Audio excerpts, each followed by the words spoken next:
A cha-cha, a cha-cha, a doggy. La, la, la, la, la, la, la!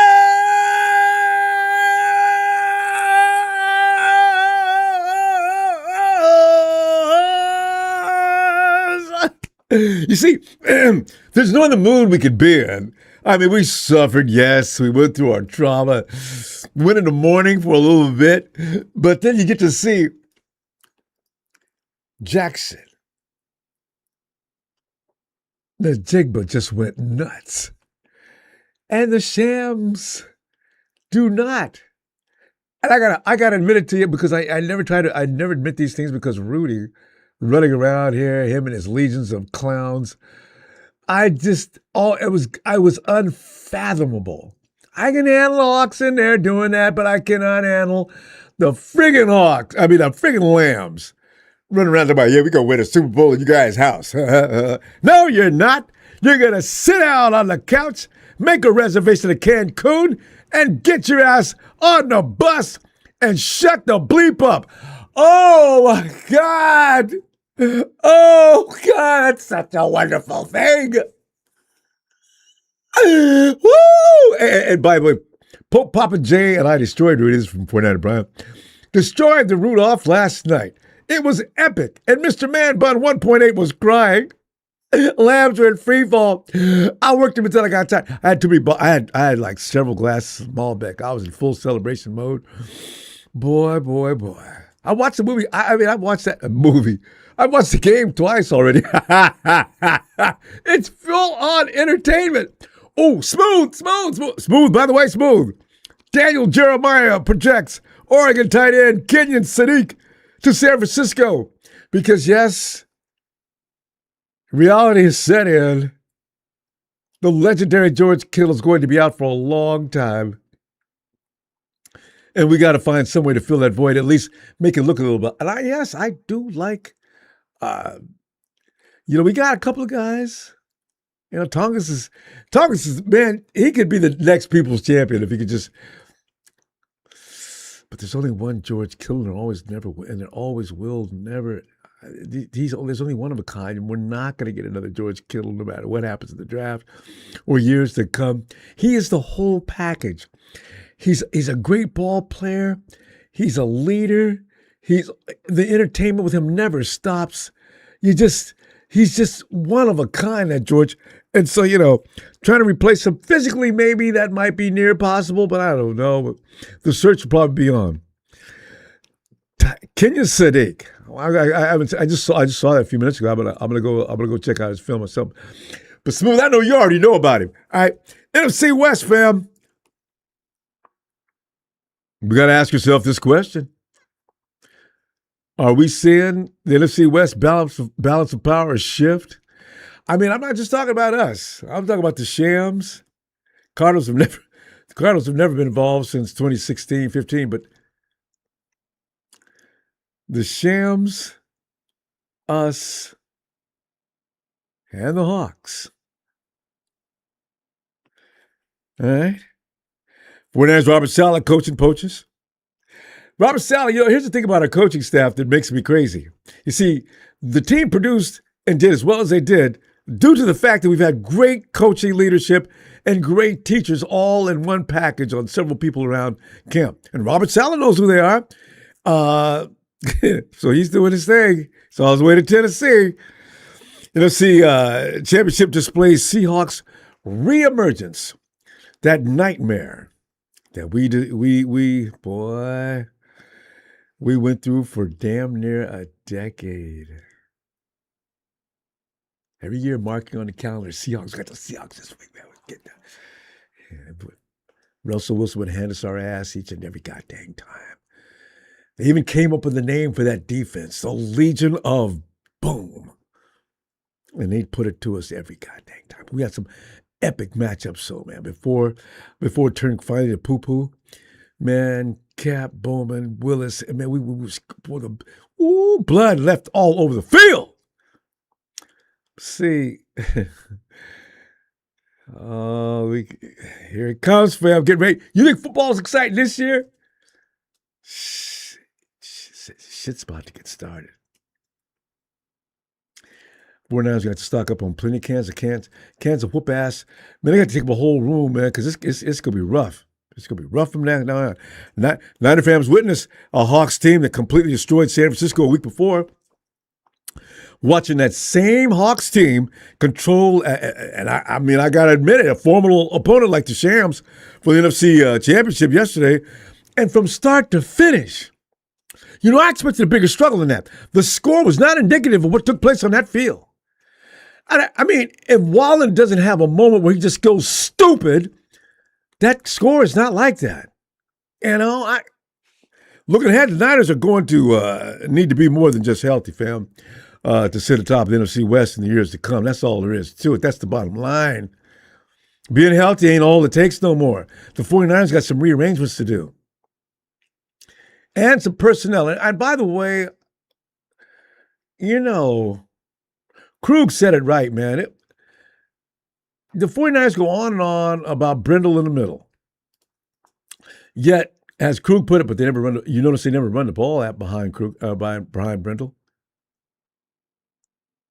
See, it almost to the point of labeling it as gaslighting. The 49ers got to stop kidding us about that offensive line. That's not going to work, Kyle and John. It's not.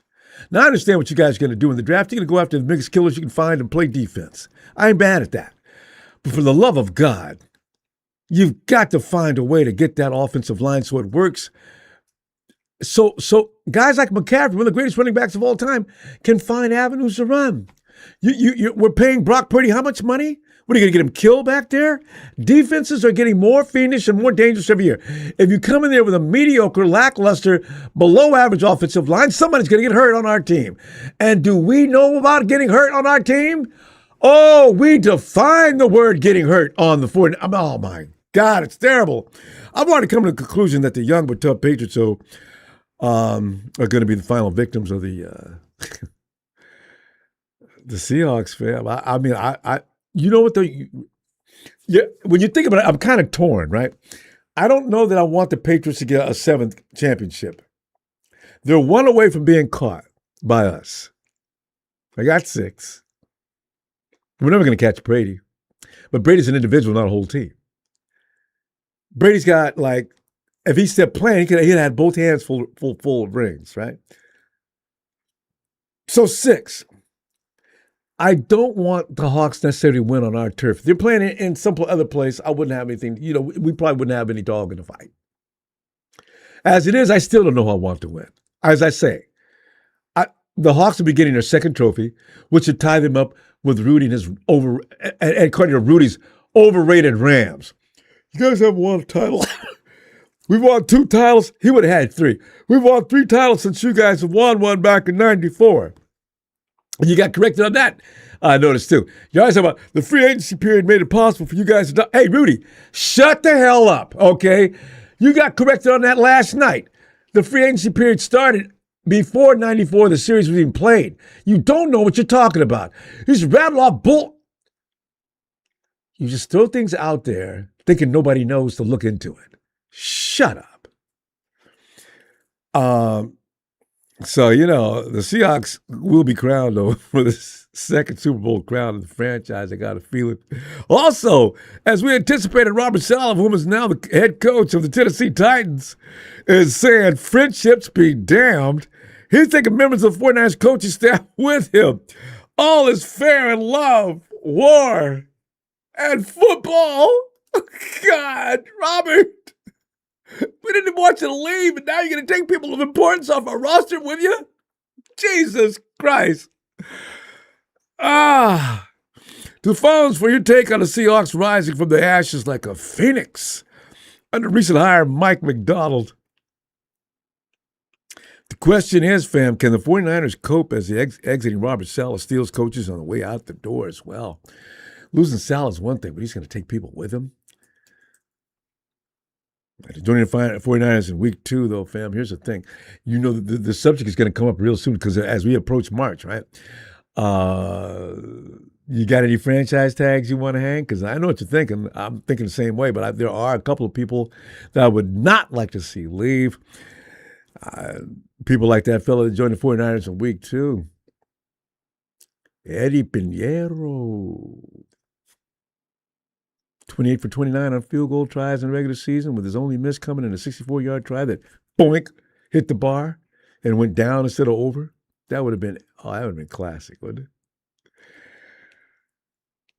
Dude was also perfect 3 for 3 in the postseason. It would make sense because the 49ers don't believe in franchise tagging nobody. They'll trade your ass. But it would make sense to keep Pinheiro no matter what. And you could trade Eddie, boy. You could get the golden goose for Eddie Pinheiro. Man, that dude is worth his weight in gold. And Eddie ain't that heavy. But boy, pound for pound, Eddie Pinheiro's a bad mofo. $6.7 million tag. That's a projected price tag on Pinheiro. The 49ers can ensure he stays with the team for at least this season, while also continuing to work on an extension that gives reason to make T-shirts that read, Eddie by the Bay, he's here to stay. You're not going to find another kicker like Eddie Pinheiro in the entire NFL. Hell, you may not be able to find another kicker in the whole entire planet. I'm talking about world football players and anything else. Eddie Pinheiro is like already a legend. The guy's a god when it comes to putting that ball between the uprights. You don't just nonchalantly let a guy like that walk. You just don't. And by the way, 49ers, if they do, there's going to be hell. Oh, there's going to be a problem with that.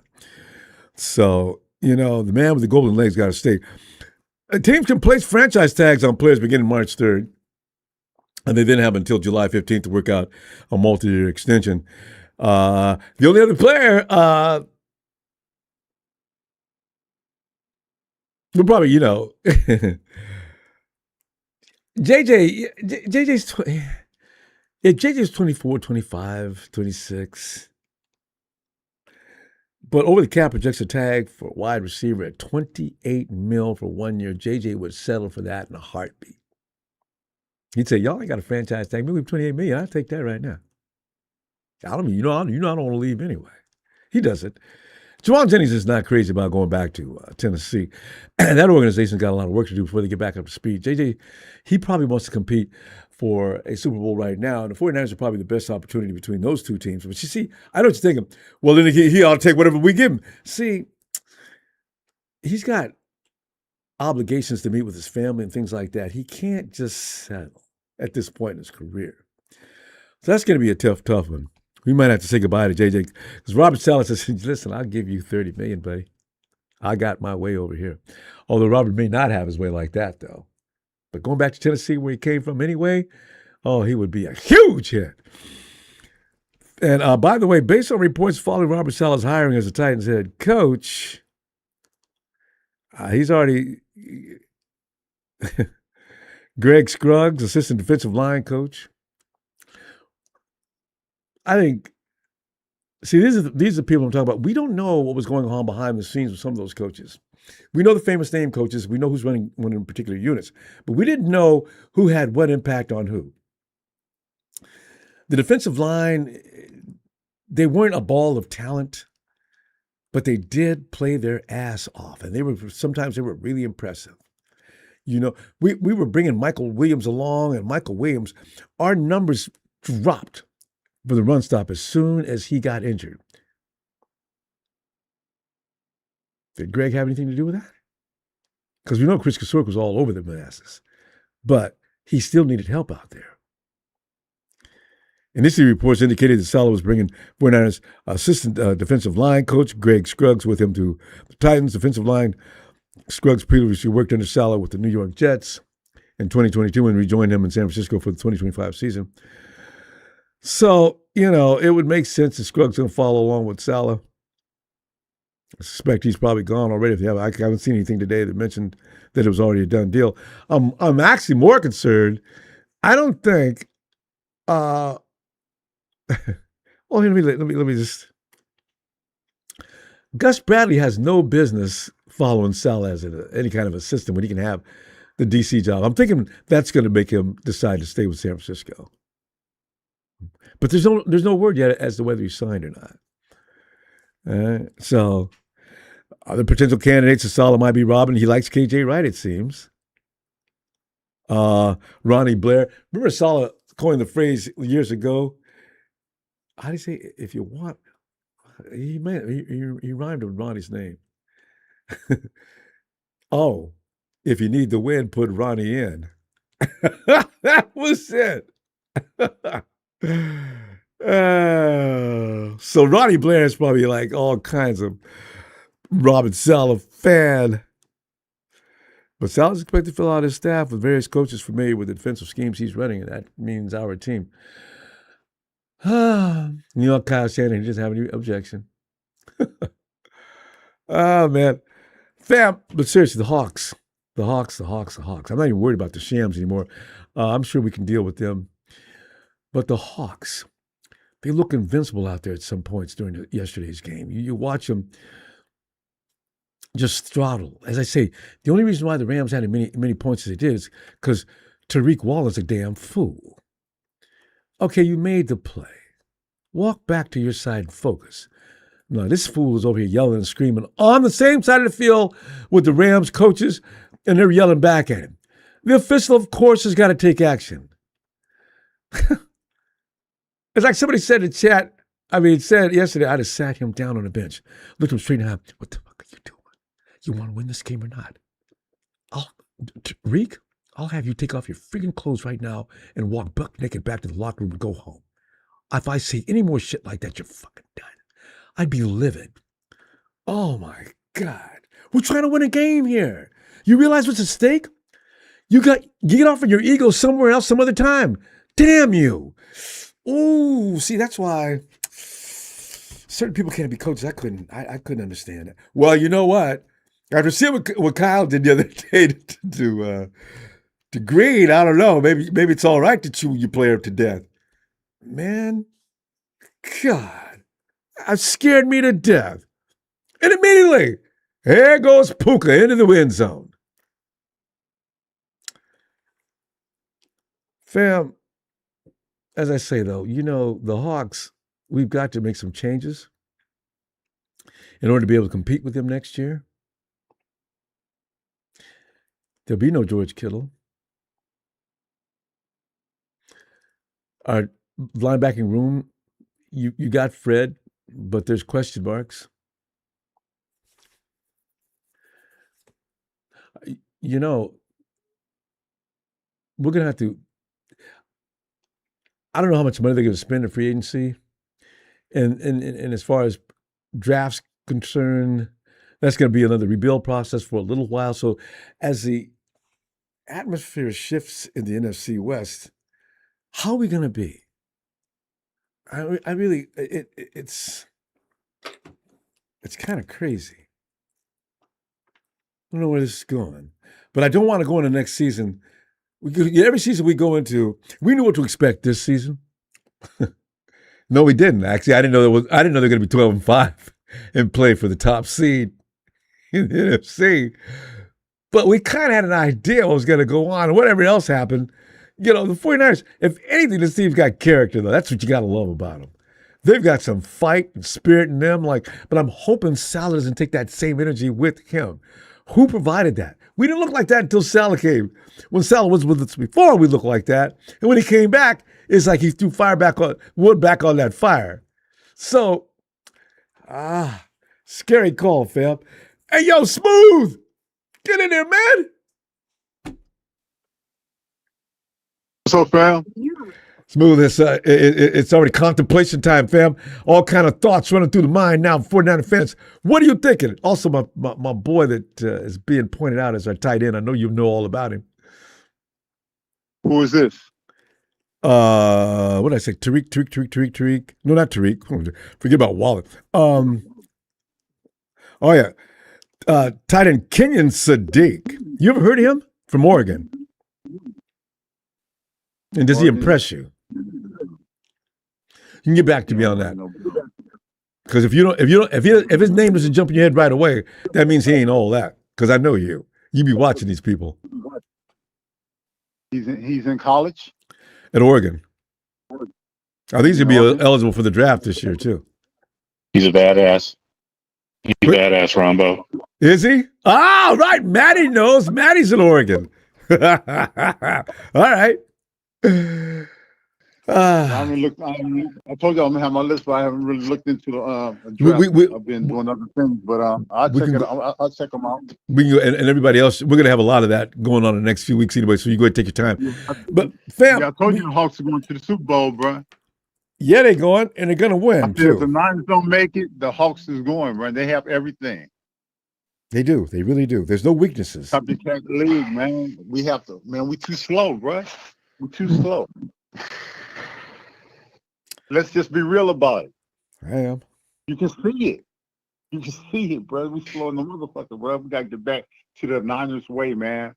We had the best group of linebackers. Now we like, bro, like crumbs, bro. We got one star. Everybody else is just like mediocre, bro. This draft right here, I thought last season's draft was going to be important. This is the one, bro. We can't not miss.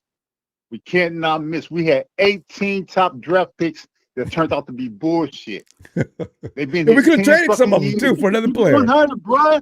They've been here 10 years, man. Lynch got to stop being scared and just tell Shanahan, look, motherfucker, you coach, I'll pick the players. I don't give a fuck if you got you the job, bro. You got to stand up. You got to stand 10 toes down in your shit, bro. For real. Because if we keep doing the same shit, we're going to be right here every year. And it's not going to get no better. Because look at it. Look at it, bro. I did. Hawks, bro. They had a coach. What? Came from Harbaugh's tree from the Ravens. Second season. Boom. Super Bowl. Motherfuckers know how to draft over there, man. You know how to draft, man. I'm saying, let's don't get it together, bro. He have to go, bro. Yeah. Straight up. We need somebody to know how to pick talent, get talent. Seahawks been hitting. Browns year. been hitting. For the last Except 3 for years. 1 year. Shanahan have his favorites, bro. It's the same players. Different names, same players, different names, same shit. We gonna get some real stars in here. They're all friendly, man. The owner, York, they're all young. They all hang together.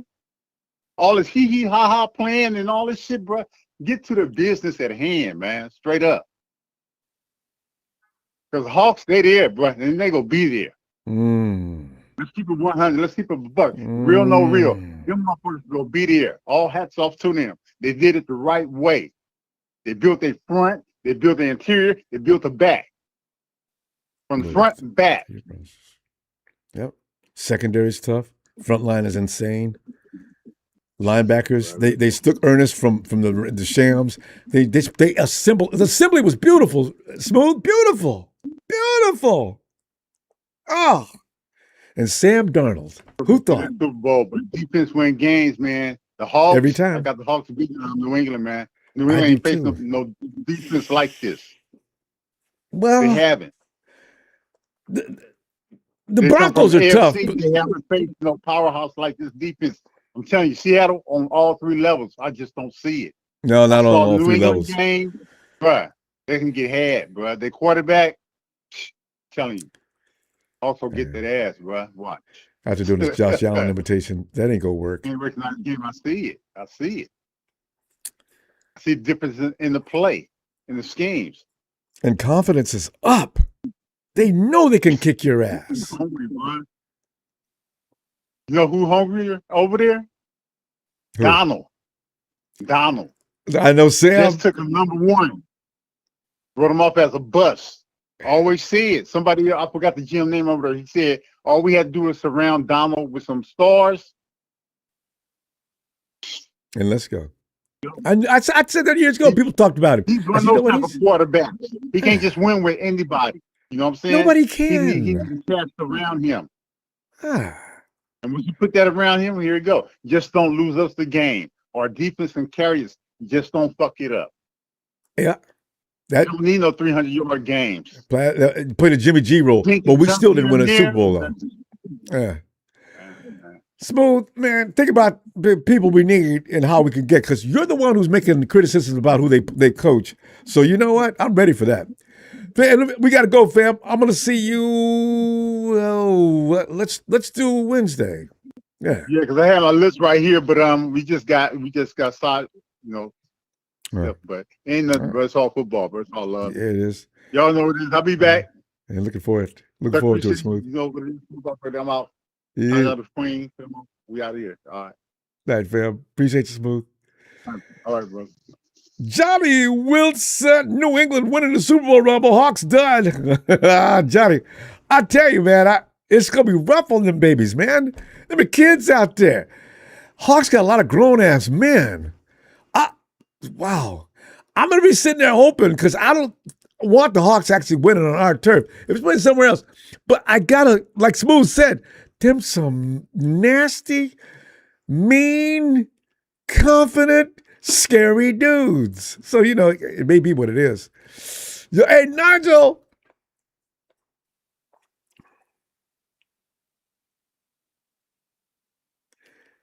Hey, Ronbo, how you doing, man? Hey, Nigel, doing all right. Hey, Nigel, you mean you going to hang a franchise tag on Eddie Pinheiro? Because a lot of people are going to offer Eddie big cash. Oh, yeah. Man, you got to sign that guy to as long as he can, Ronbo. I know, man, because it was so nice to breathe easy every time he walked on the field. So, Hawks coming out of a bag, Nigel. Our work is cut out for us for next season. Already we know what's up. What's going to happen, man? Oh, my God. Yeah. Well, I mean, I'm still trying to get over this this issue we have with these Seahawks trying to win a Super Bowl in our stadium, man. Yeah, I don't think it's going to that's so annoying, but it is. Like, I don't know, Ronbo. When and Smooth said it best, man. Like, we fumbled a lot of picks, Ronbo, and that's come back to hurt us pretty bad, Like, really, I think Nick Bosa obviously is the standout first round pick that we've gotten. He's like this, he's a cornerstone piece of a franchise, And other than that, though, we, Kyle and John have fumbled the bag a lot of times, especially with that Trey Lance pick. And, they haven't been right since.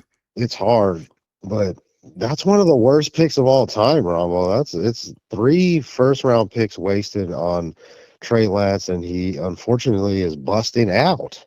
And I like the kid, but that's just reality. And whoever is making the decisions on first-round picks, maybe we need to relinquish a little bit of that power to somebody else, like a consultant or something, because they just don't have a good track record of getting great first round picks. I mean, 1 out of how many years has he? Almost 10 years. And I agree with Smooth on all that he was saying there, but I think I don't know how Jed York feels. What do you think he feels, Rombo? Like, we all kind of like, I think I'm in agreement with some people where, man, you got to put a little bit of pressure on Kyle Shanahan, but I don't know where Jed's head is at. Like, is he even right there, or is he of the mode like, hey, this guy did, he got us to the second round of the playoffs with a busted up team, and I still believe in him. Where do you think he lies in that?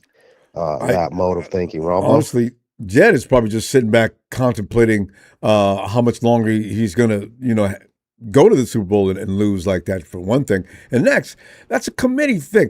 Lynch and Shanahan, last year Kyle got demoted. He's not calling all the shots. Right. That's a committee thing. So there's no one person, unless you're going to go through and fire the entire administration to go get a new coach and staff. Well, obviously, yeah, I don't think we're not going to do that, and I don't think that'd be fair right now, totally. But it's always something, man. Like, every time we lose, it's like we have to blame it on something, and I don't like that. I'm like, I think it has to fall squarely on the shoulders of the coach and the quarterback, and and they have to figure it out. That's just the bottom line. Like, the great teams that are winning, and Seattle, actually, I say that, but in our situation, I guess that's what it was this year. But, we did have a team like Seattle, a bruising defense that, and Used we to. had a competent offense with stars that get the ball and make big plays, and that's what they have. Yep. And they kind of built the same team that we did and took our mold and used it against us. A lot of teams are And, doing that.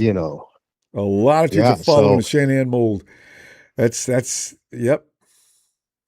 so they've caught up, and in some aspects and in a lot of aspects have actually surpassed us. So now we're going to have two coaches, Ronbo, that are the same age or younger actually than Kyle Shanahan, that if Mike McDonald wins, he will have won the Super Bowl in his second year of head coaching in our division with Kyle Shanahan, who's supposed to be like the guru of gurus.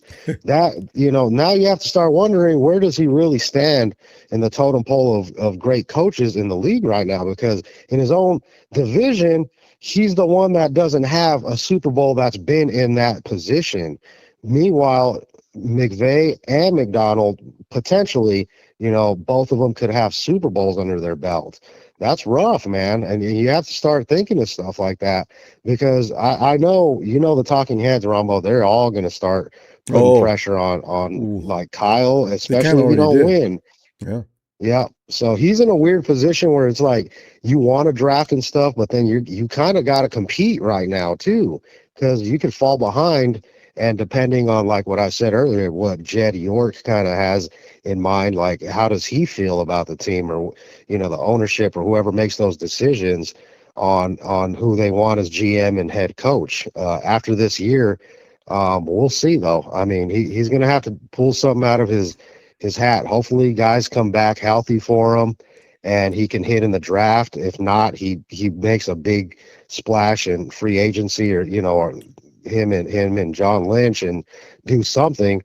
But I'm interested to see what route they're going to take personally. We all are, Nigel. Well, Nigel, we're gonna be back Wednesday, and let's see.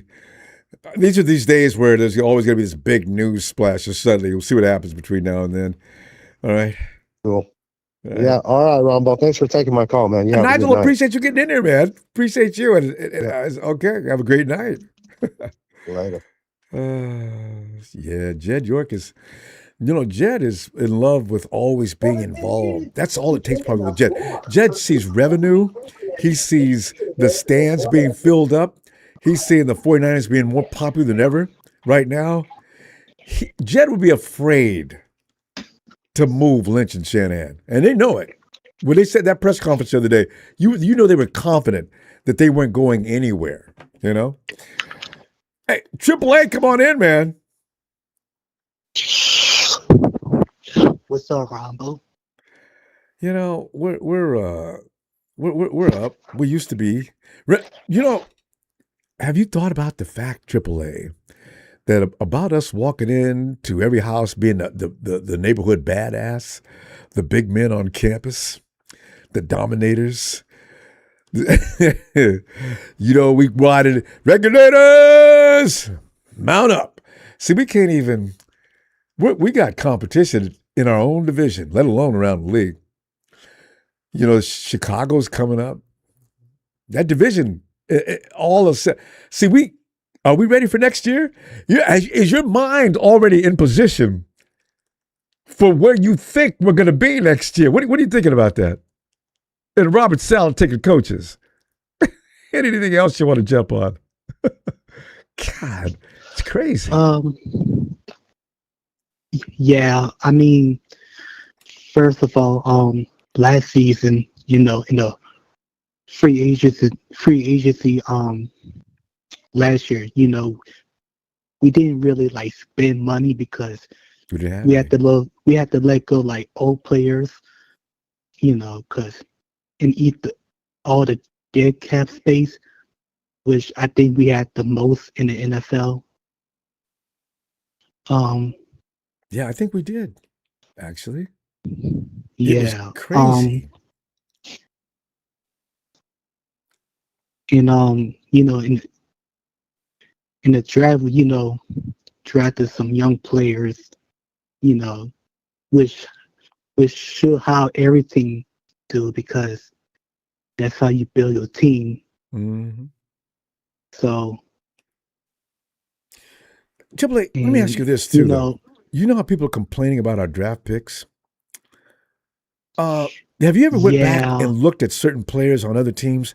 And I've done this and seen what position they got drafted by and seen that the 49ers went past him to get somebody else. I've been doing that for the last couple of years.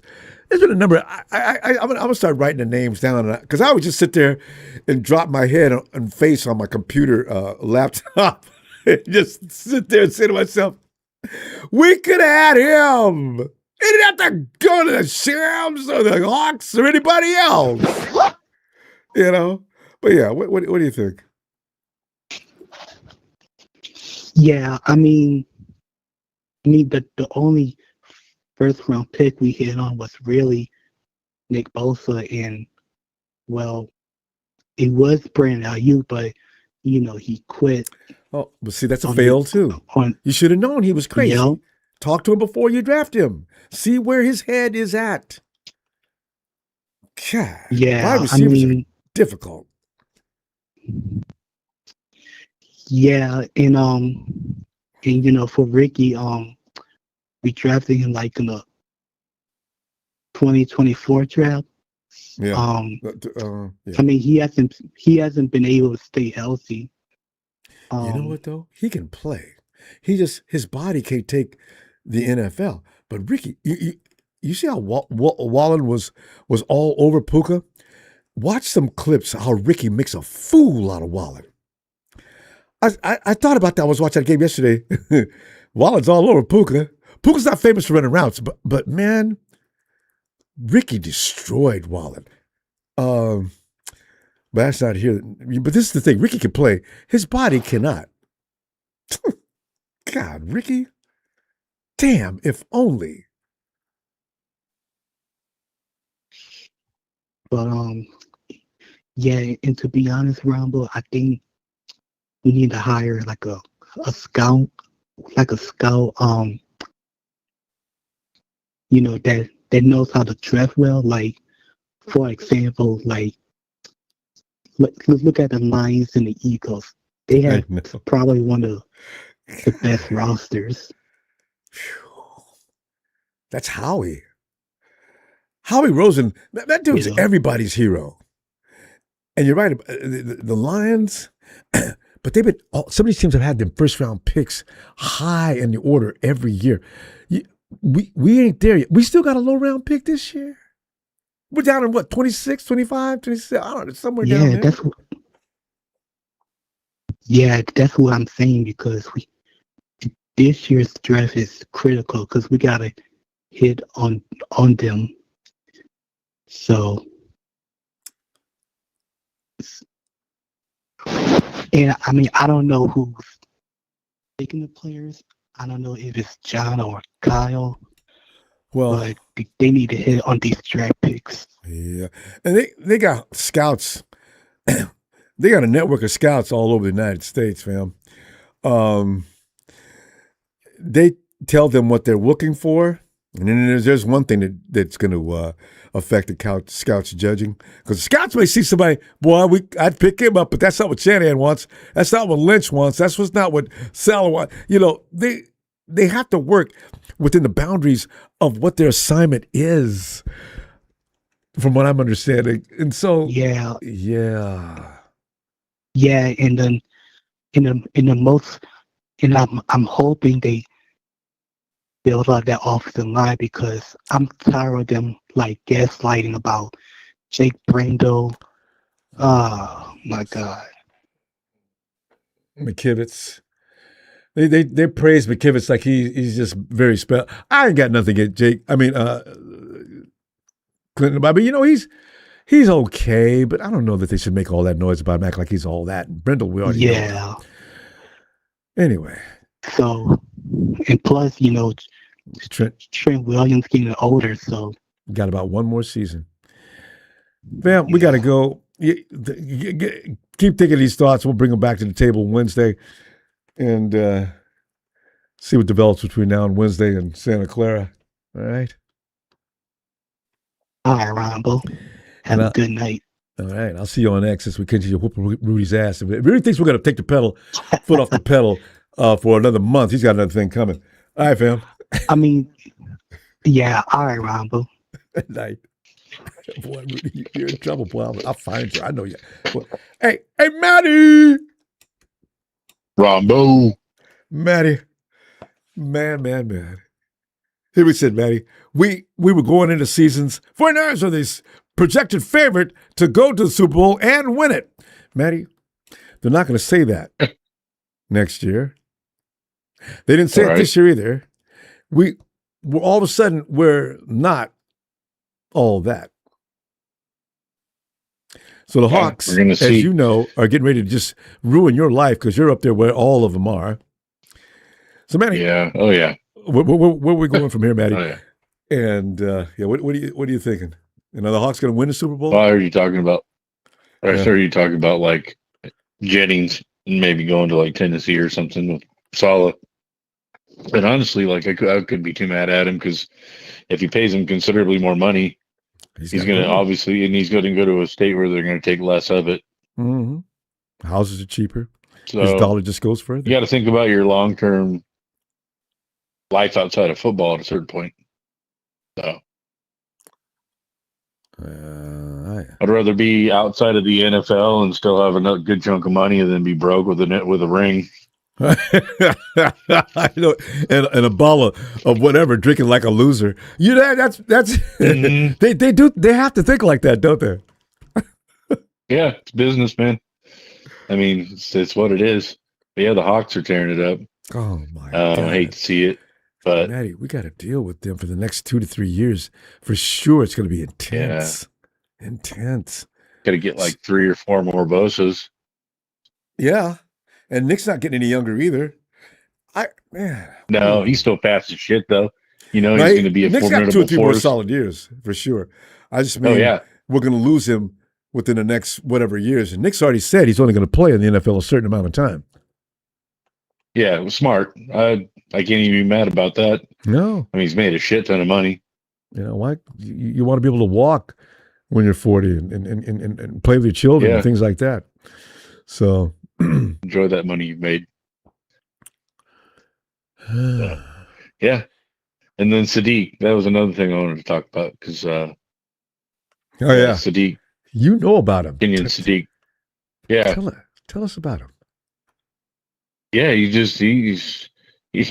seems to just be a formidable force, man. He's a tough kid. Daniel Jeremiah he's a fighter, man. Oh yeah. And it must be of the mold of George Kittle because we're going to try to get another George Kittle every year between now and whenever. And before George Kittle goes and gets a job up in the front office or on the coaching staff or whatever, we're going to be looking for the next George Kittle. You're going to be looking for the next Brock Purdy. I mean, not Brock Purdy, but running back. These guys are one of a kind. McCaffrey. Christian McCaffrey's.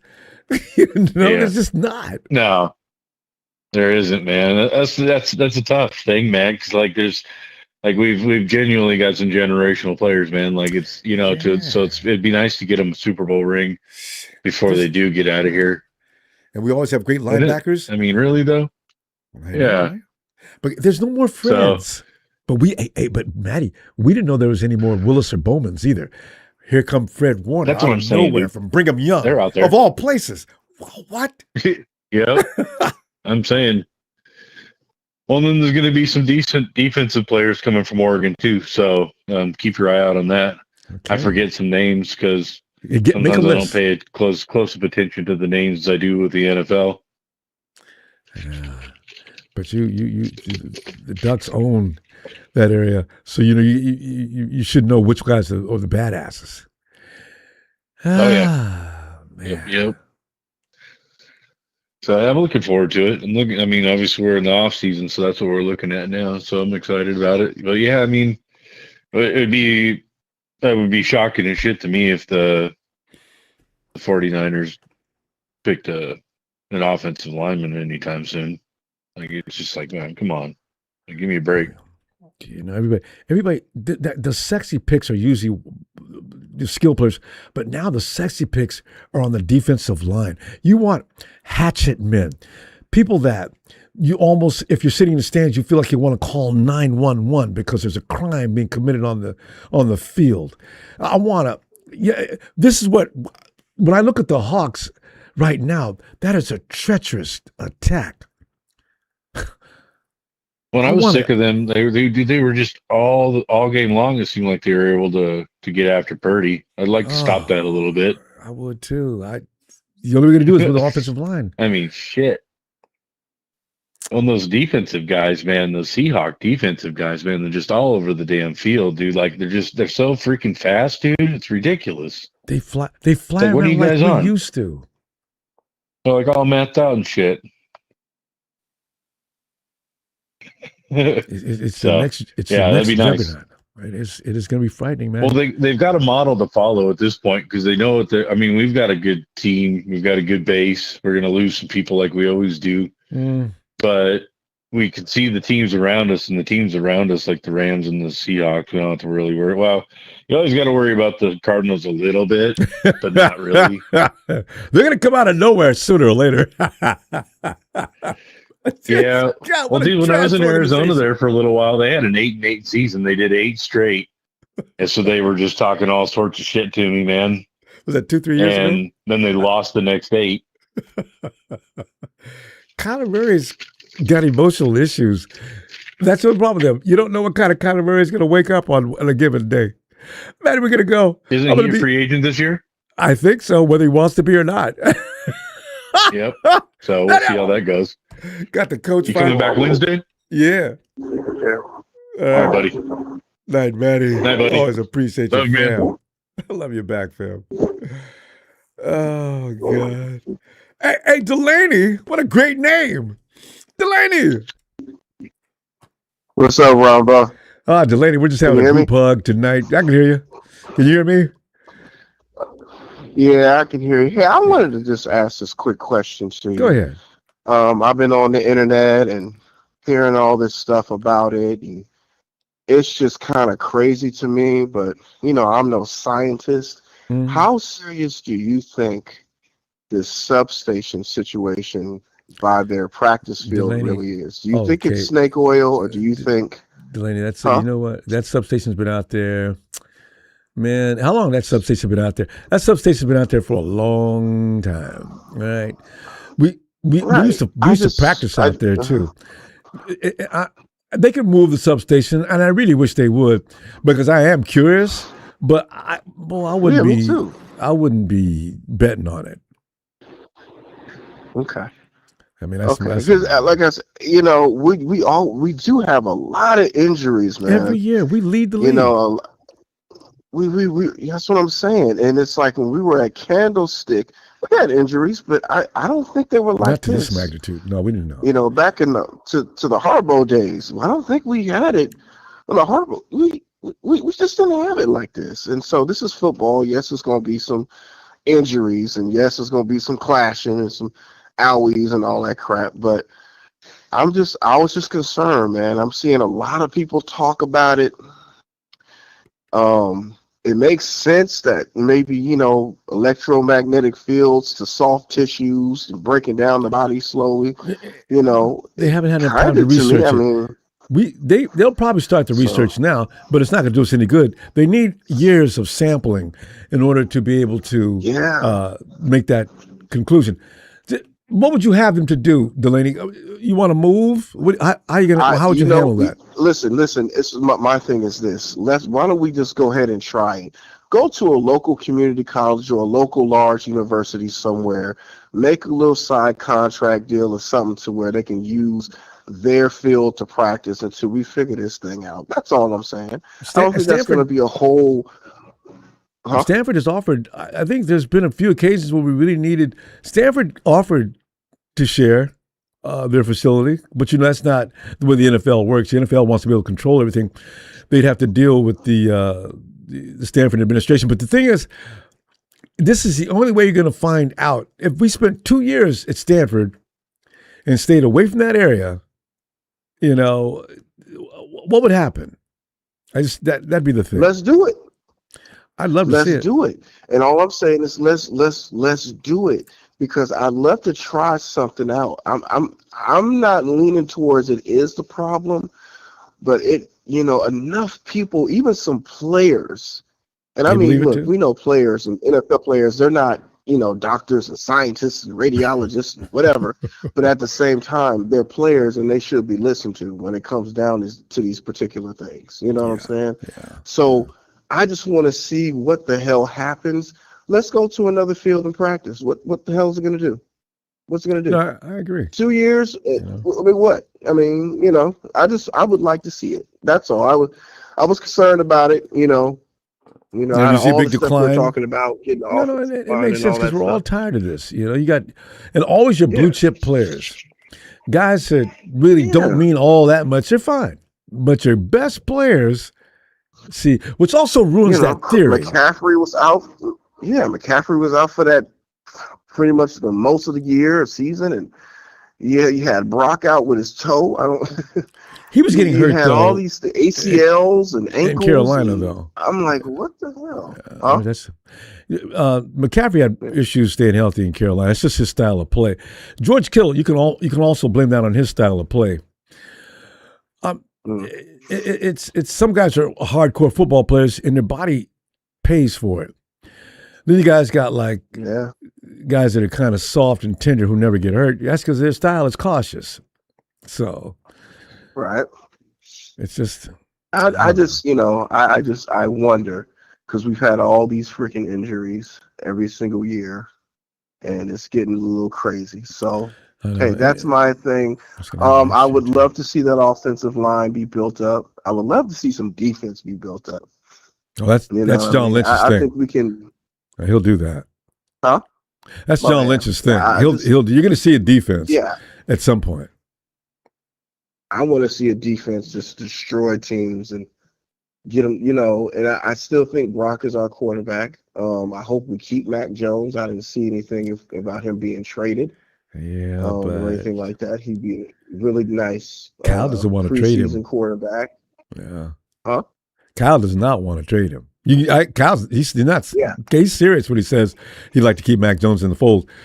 But, you can get something worthwhile, fam, Delaney. You can get something for Mac Jones now. People know that boy can play. He can. Yeah. Whatever happened there in Patriotsville or everything, he can play. So. Yeah, he can play. So. Well, Delaney, that's just what I wanted to say. Mm-hmm. Yeah, good stuff. Everybody's talking about that. I really wish somebody could figure out the effect of that station potentially being a disaster for the human body. What we may find out later. Yeah. All right, fam. I'm gonna see you Wednesday if you got time. Hopefully you do. Yeah, all right. I'm like I said, I'm out here in Massachusetts. Everybody root for these damn Patriots. I'm not. Because like I said, we got hit with the storm, and I was hoping they lost, but we got hit with a heavy storm, man. I know everybody's heard about it. All right, fam. You stay out of that weather. I'm going to see you Wednesday. I will. Night, Delaney. I'll see you Wednesday. Bye. Hey, yo, Bill, Apollo Crews, how do you look going to BYU? Is a whole student body Mormon? I catch you trolls, man. Why don't you? Hey, Bill.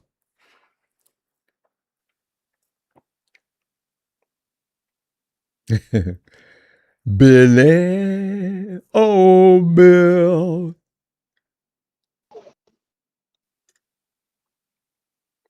We come back to it. Hey, Mark. Hey, Tony, I see you. Mark. Ronbo. Mark. What's up, Ronbo? It was just sitting here looking at, your eyes get opened up to a lot of things this year that we haven't really contemplated very much in the last few years. And we're not going to come in to 2026 season talking, we back. Everybody's healthy. All you bow down. No bow downs. We got a job. Well, coming you up know what next this feels like? You know what this feels like? What does it feel This like? feels like you know those Nightmare on Elm Street movies. I think one of them was like when Freddy Krueger wasn't strong enough. Yeah. He was like, "I will be soon," Yeah. and he just needed to get stronger. I feel like this is what this is. You just got to get stronger again. That little girl out there singing, 1, 2, they're coming for you.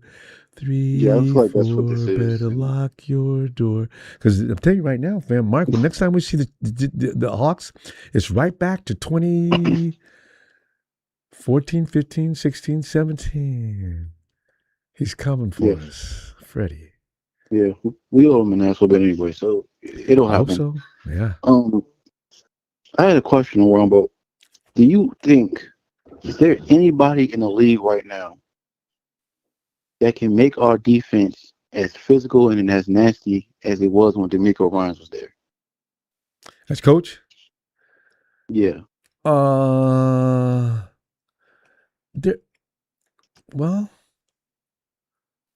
Because I was watching Houston Sunday, last Sunday, and they just looked.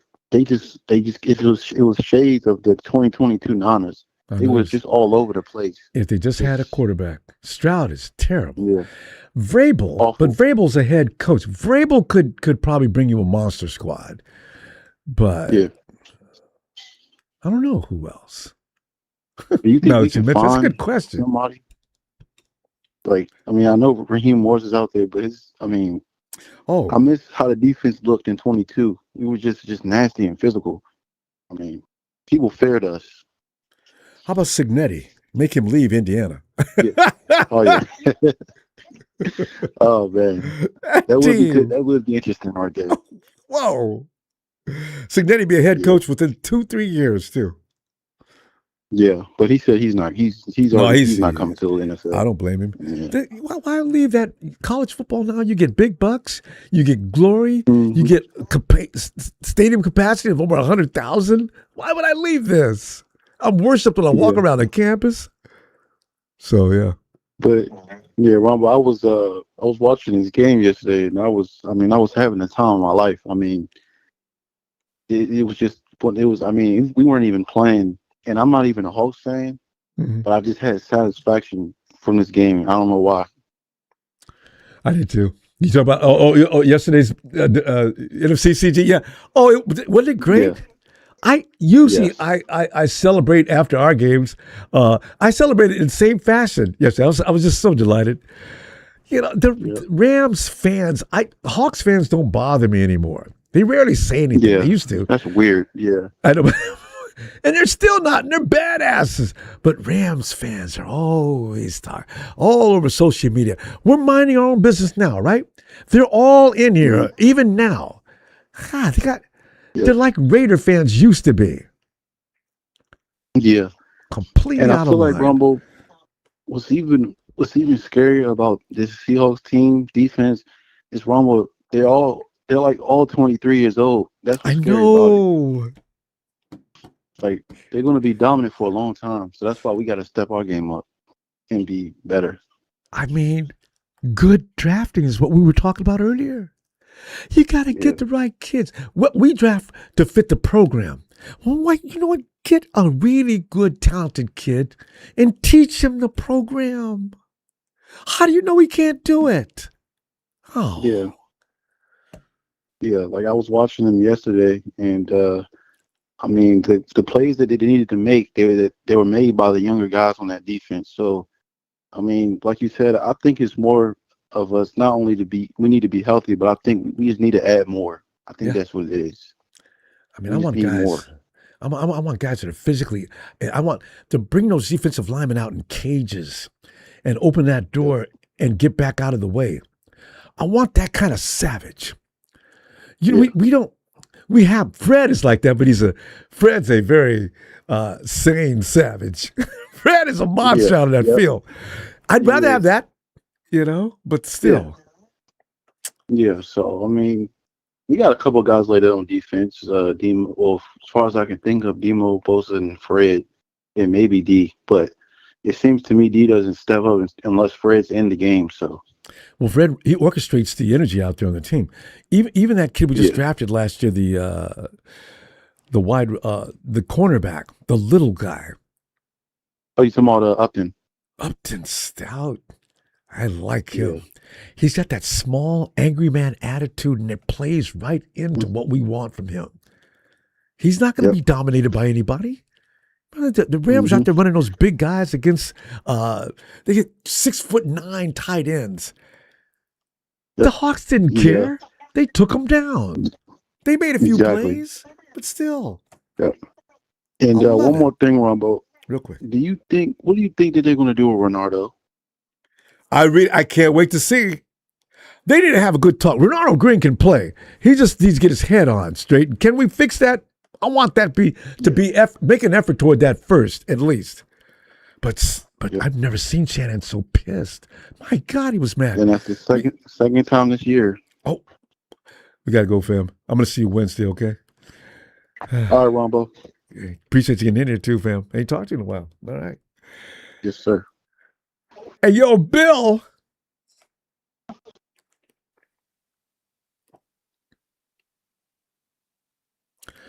Big Bill down in Texas. And Tony Talk says Ronaldo's just fine. You know, he just needs an attitude adjustment. He'll be okay. I want him to stay. I just want whatever they have to work out, get worked out. Eric, get in there, Eric. We're still celebrating you. Well, you know, some of us are, Eric. Some people can't stand it, but I don't like the shams. Oh my gosh. So, I was delighted for you. This is amazing, buddy. This is amazing. Hey, here we go. If you're watching right now, for your information, Eric has always been very humble. He doesn't suspect anything more. And so when he gets on here and sounds surprised at what happened, hell, Eric thought we were probably going to win that game against the Hawks to win the number 1 seed. Yeah. But Eric comes in, but he's a Hawks fan. And I wish nothing but the best just for you, Eric. Yeah, thank you, Joe. I tell you, I believe one of the things that I highlighted that I wanted to talk about tonight, that penalty on Wogan. What are you doing? Oh, man, that was just unreal. What in the world? Everybody's watching this, not a Rams fan, and we're just livid. I couldn't stand it. I'm running around the house, one room to another, saying the same thing. What the? I'm saying all kind of expletives.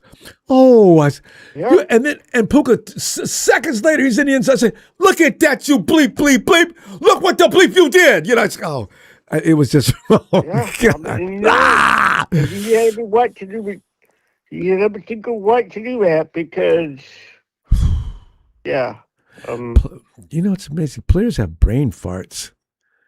In the heat of competition, sometimes it cannot be explained. Now, I still don't know what Ronaldo Green did to piss Shanahan. By the way, if anybody knows what Green did that day to make Shanahan follow him around the line, Kyle stopped calling plays to work on Ronaldo. What did he do? What did he do? I've never seen Shanahan go after anybody like that in game. Oh, my God. So, but Woolen, Mike McDonald's a nice guy. I didn't see McDonald go after Woolen unless they didn't put the cameras on it anyway. And Woolen was back out there next few minutes. So. Yep. And I tell you, I think a few game balls from what I saw yesterday, Scaffold and Puka, I believe, have best days for LA, and also Meebus, the kicker from Missouri. I would love to give him one. And then for Seattle, we got Sam Donald and Jackson Smith and Jigba also. Well, Eric, do you know that Smith and Jigba, he's almost going to eclipse, he needs 36 yards in the Super Bowl to be the first person ever at 23 years old to eclipse 2,000 yards from September to Super Bowl Sunday. 2,000 yards. I had a feeling he was going to have a good day. And by the way, people talk about Sam Darnold. And Jigba had one of his Yeah. best years. It's sometimes people always blame the quarterback, but it's very often the receiver. I wonder how good Joe Montana would have been without Rice and Taylor. Receivers don't get enough credit because they can also be the same reason why a quarterback's not as good as he should be. So, it works both ways. I mean, Jigba's a bad boy. Ooh, he's good. I mean, yeah, and then I would love. I'm looking forward to this game versus New England, but I tell you, if we get down to the 1 yard line, Yeah. please no BS. Please no. Honestly, Eric, No. I don't. Okay, they'll be good, and they're going forward. The Patriots are about a year or so of polish. Drake May did not play well. This game against Broncos, and he did not look good the week before against the Texans. I don't know how come they won that game. His imitation of Josh Allen out there is going to get him killed. We're going to see. I don't see how they're going to beat you. I really don't. I do not. Yeah. We're going to find out, though. Well, and then I tell you last night, because I got family down there in California, so I'm like, well, just for the heck of it, let's have some fun and see how much it costs. Just the tickets, it's over 6,000. A Super Bowl, I didn't check that. A Super Bowl ticket's up to $6,000? Yeah. And also, enterprises are going to go, lodging.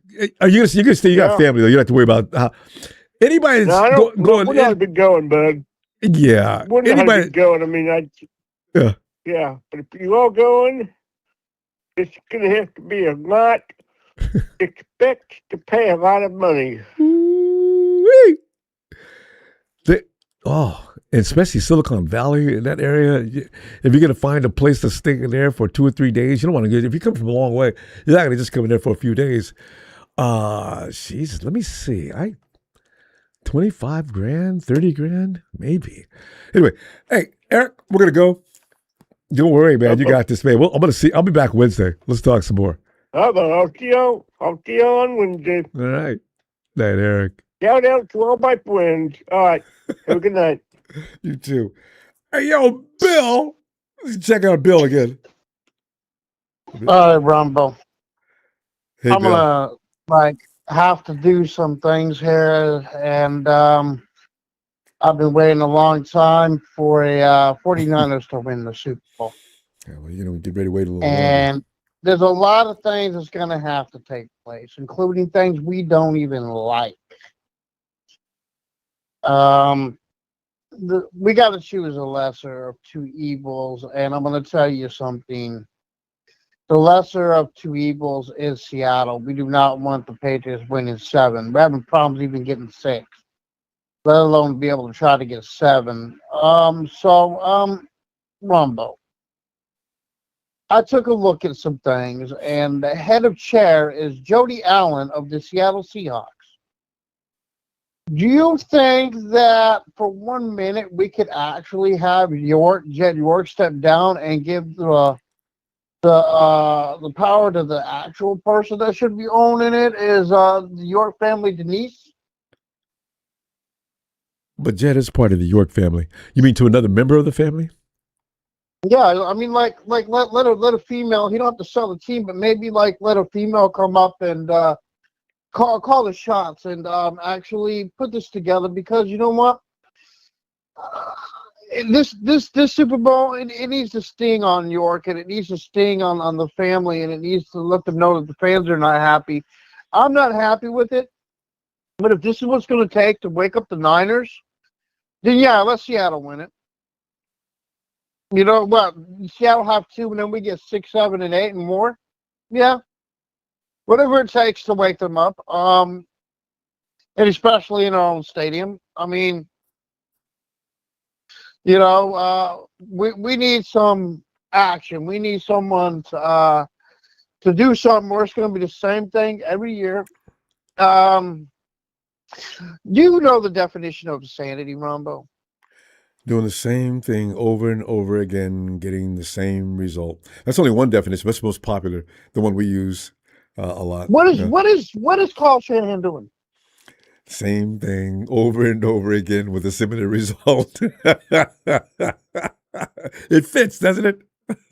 The definition of insanity in San Francisco. Exactly. You know, Denise ran the hockey club, I believe. And I think she did a good job. I'm not sure. Was it Sac?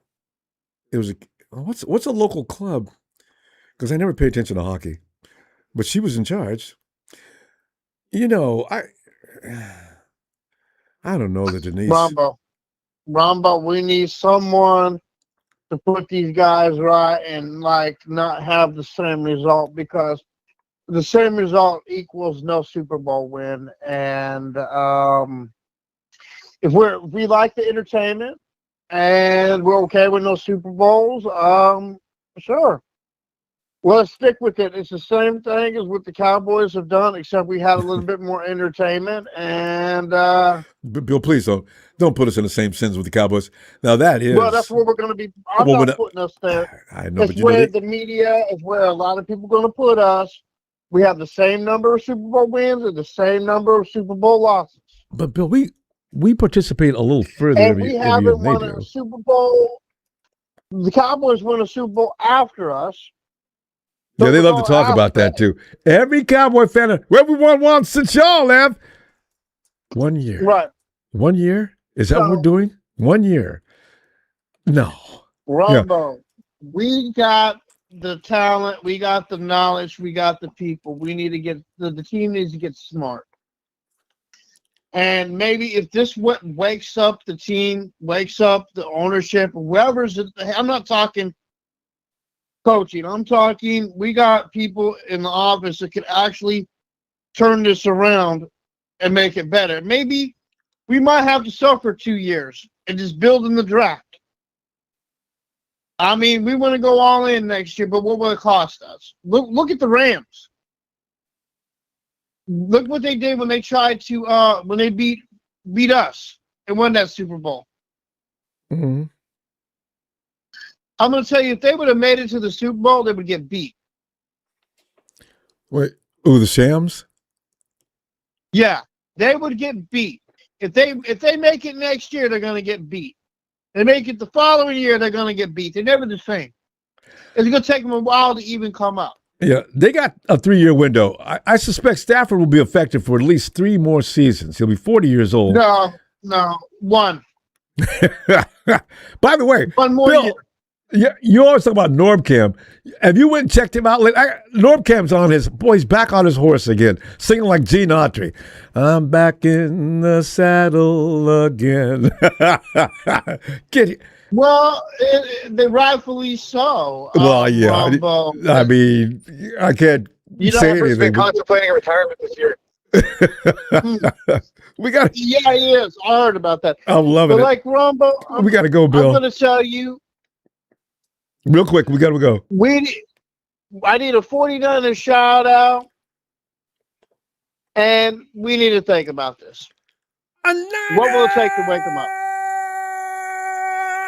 Less injuries for one thing, though, Bill. But I know what you're talking about. I'm going to see you Wednesday. Let's put some stuff together on that one. Okay. Exactly. All right. Night, man. Later. Hey, guys, you've gotten hold of some news I was unaware of.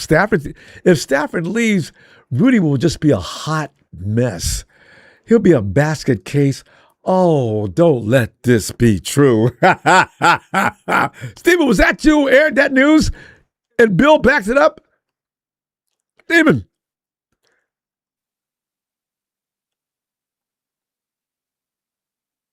You're damn right, that was me. And yes, yeah. When did you hear about that? Has been contemplating retirement. 17 seasons in the NFL, and another disappointment. He has been. He is. Yeah, he's kind of done. He's kind of done. He's getting ready to hang it up. What makes you think that, though? Well, a lot of things. Well, for one, he's not in his prime anymore. That Seattle game kind of proved it. Well, yeah. A lot of people will say, "Oh, prove what?" A lot of Rams fans will say, "What are you talking about?" And it's like, look at how he played against us in the NFC-CG. Look at how he played last year, the year before that, the year before that. Look at all the times he's actually really been locked in the pocket. This year he just seemed a tad step off. And I mean what I mean by that is he's not hitting his targets like he should. It's looking really awkward, where he looks uncomfortable, like he's fatigued. Kind of like Phillip Rivers looked better than he did. And Phillip Rivers is, marginally older, so to speak. But, and he's got, 17 kids? I don't know how many kids well, has, but if you include his grandchildren, it's probably in the 20s. Yeah. Yeah, so I'll be honest, man. Oh boy, I hate this. The lesser of two evils. How many times have we sat back and had to have this similar situation where we had to pick between the lesser of two evils? The Patriots winning 7. We don't even. Well, we're trying to, get a quest for 6. I don't even say that anymore. Here's the thing, Bill. Here's the thing. They already have 6. They already surpassed us. Them winning at home really wouldn't affect us because Tom Brady's no longer there. That's a sad potato kid.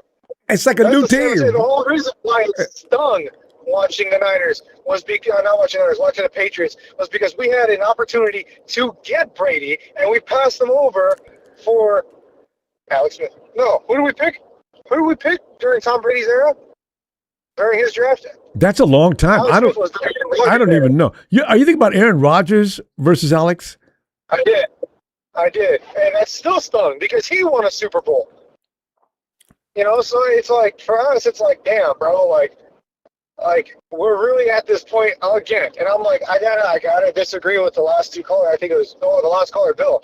I would rather watch the Patriots win and get 7 Super Bowl rings in our home than hear another Seahawks fan talk about how they won another Super Bowl over us, especially in our house. Yes, our house is trying to kill us. I don't know how much proof there is to that, but I would rather win a Super Bowl in our home than anybody else. Yeah, well, yeah. Come on now, I mean, especially division rival coming on over and win a Super Bowl, get on the plane and say, hey, thank you very much, Niners. This is, but they're not. We're not hearing that from them. I mean, some people. Are you running into any Hawks fans that are talking trash? Somebody in here said they are.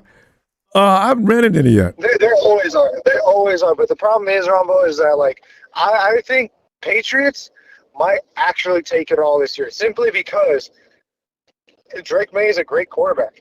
Drake May is a phenomenal quarterback. But he has his days. Drake May's not consistent.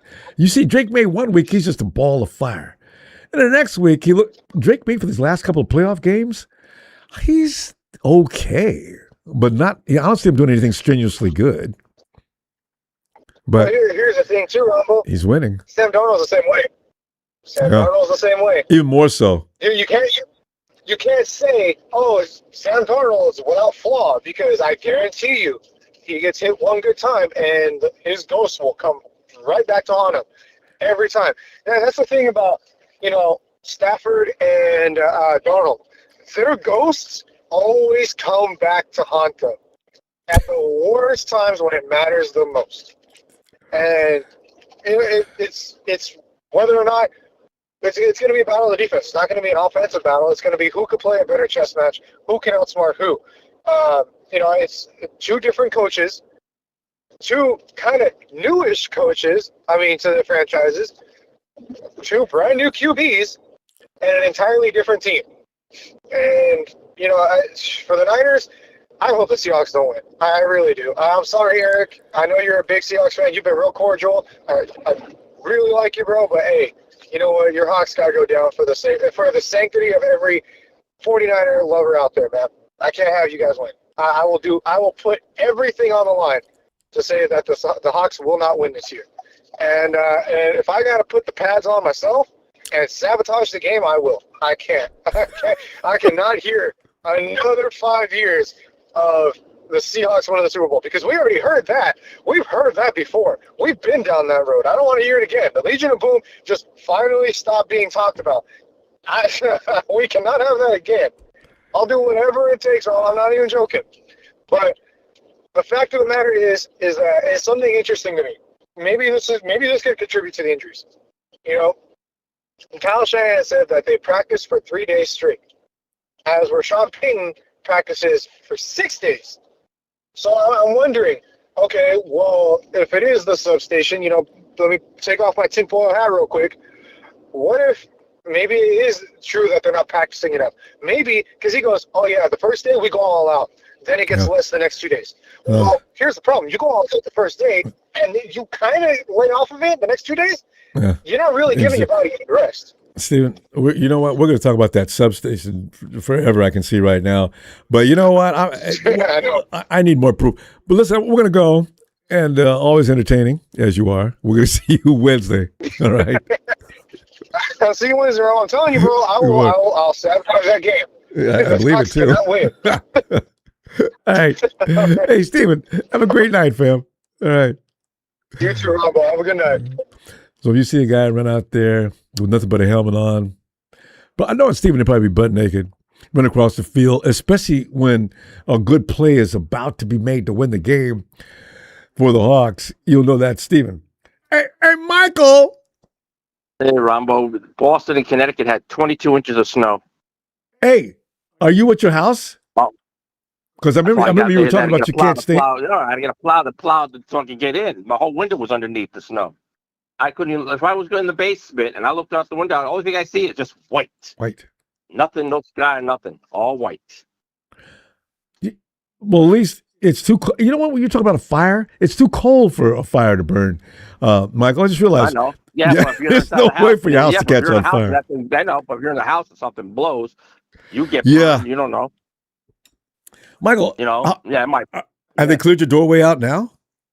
Yeah, 20. Yeah, I got it cleaned, 22 inches. Holy no, I mean the plows and they the cleaned machines? it out. Yeah, they cleaned it out. Yeah, but schools are closed. Schools are open tomorrow for 2 hours, and then a lot of schools are here closing up. Mike, I've never lived in that kind of conditions.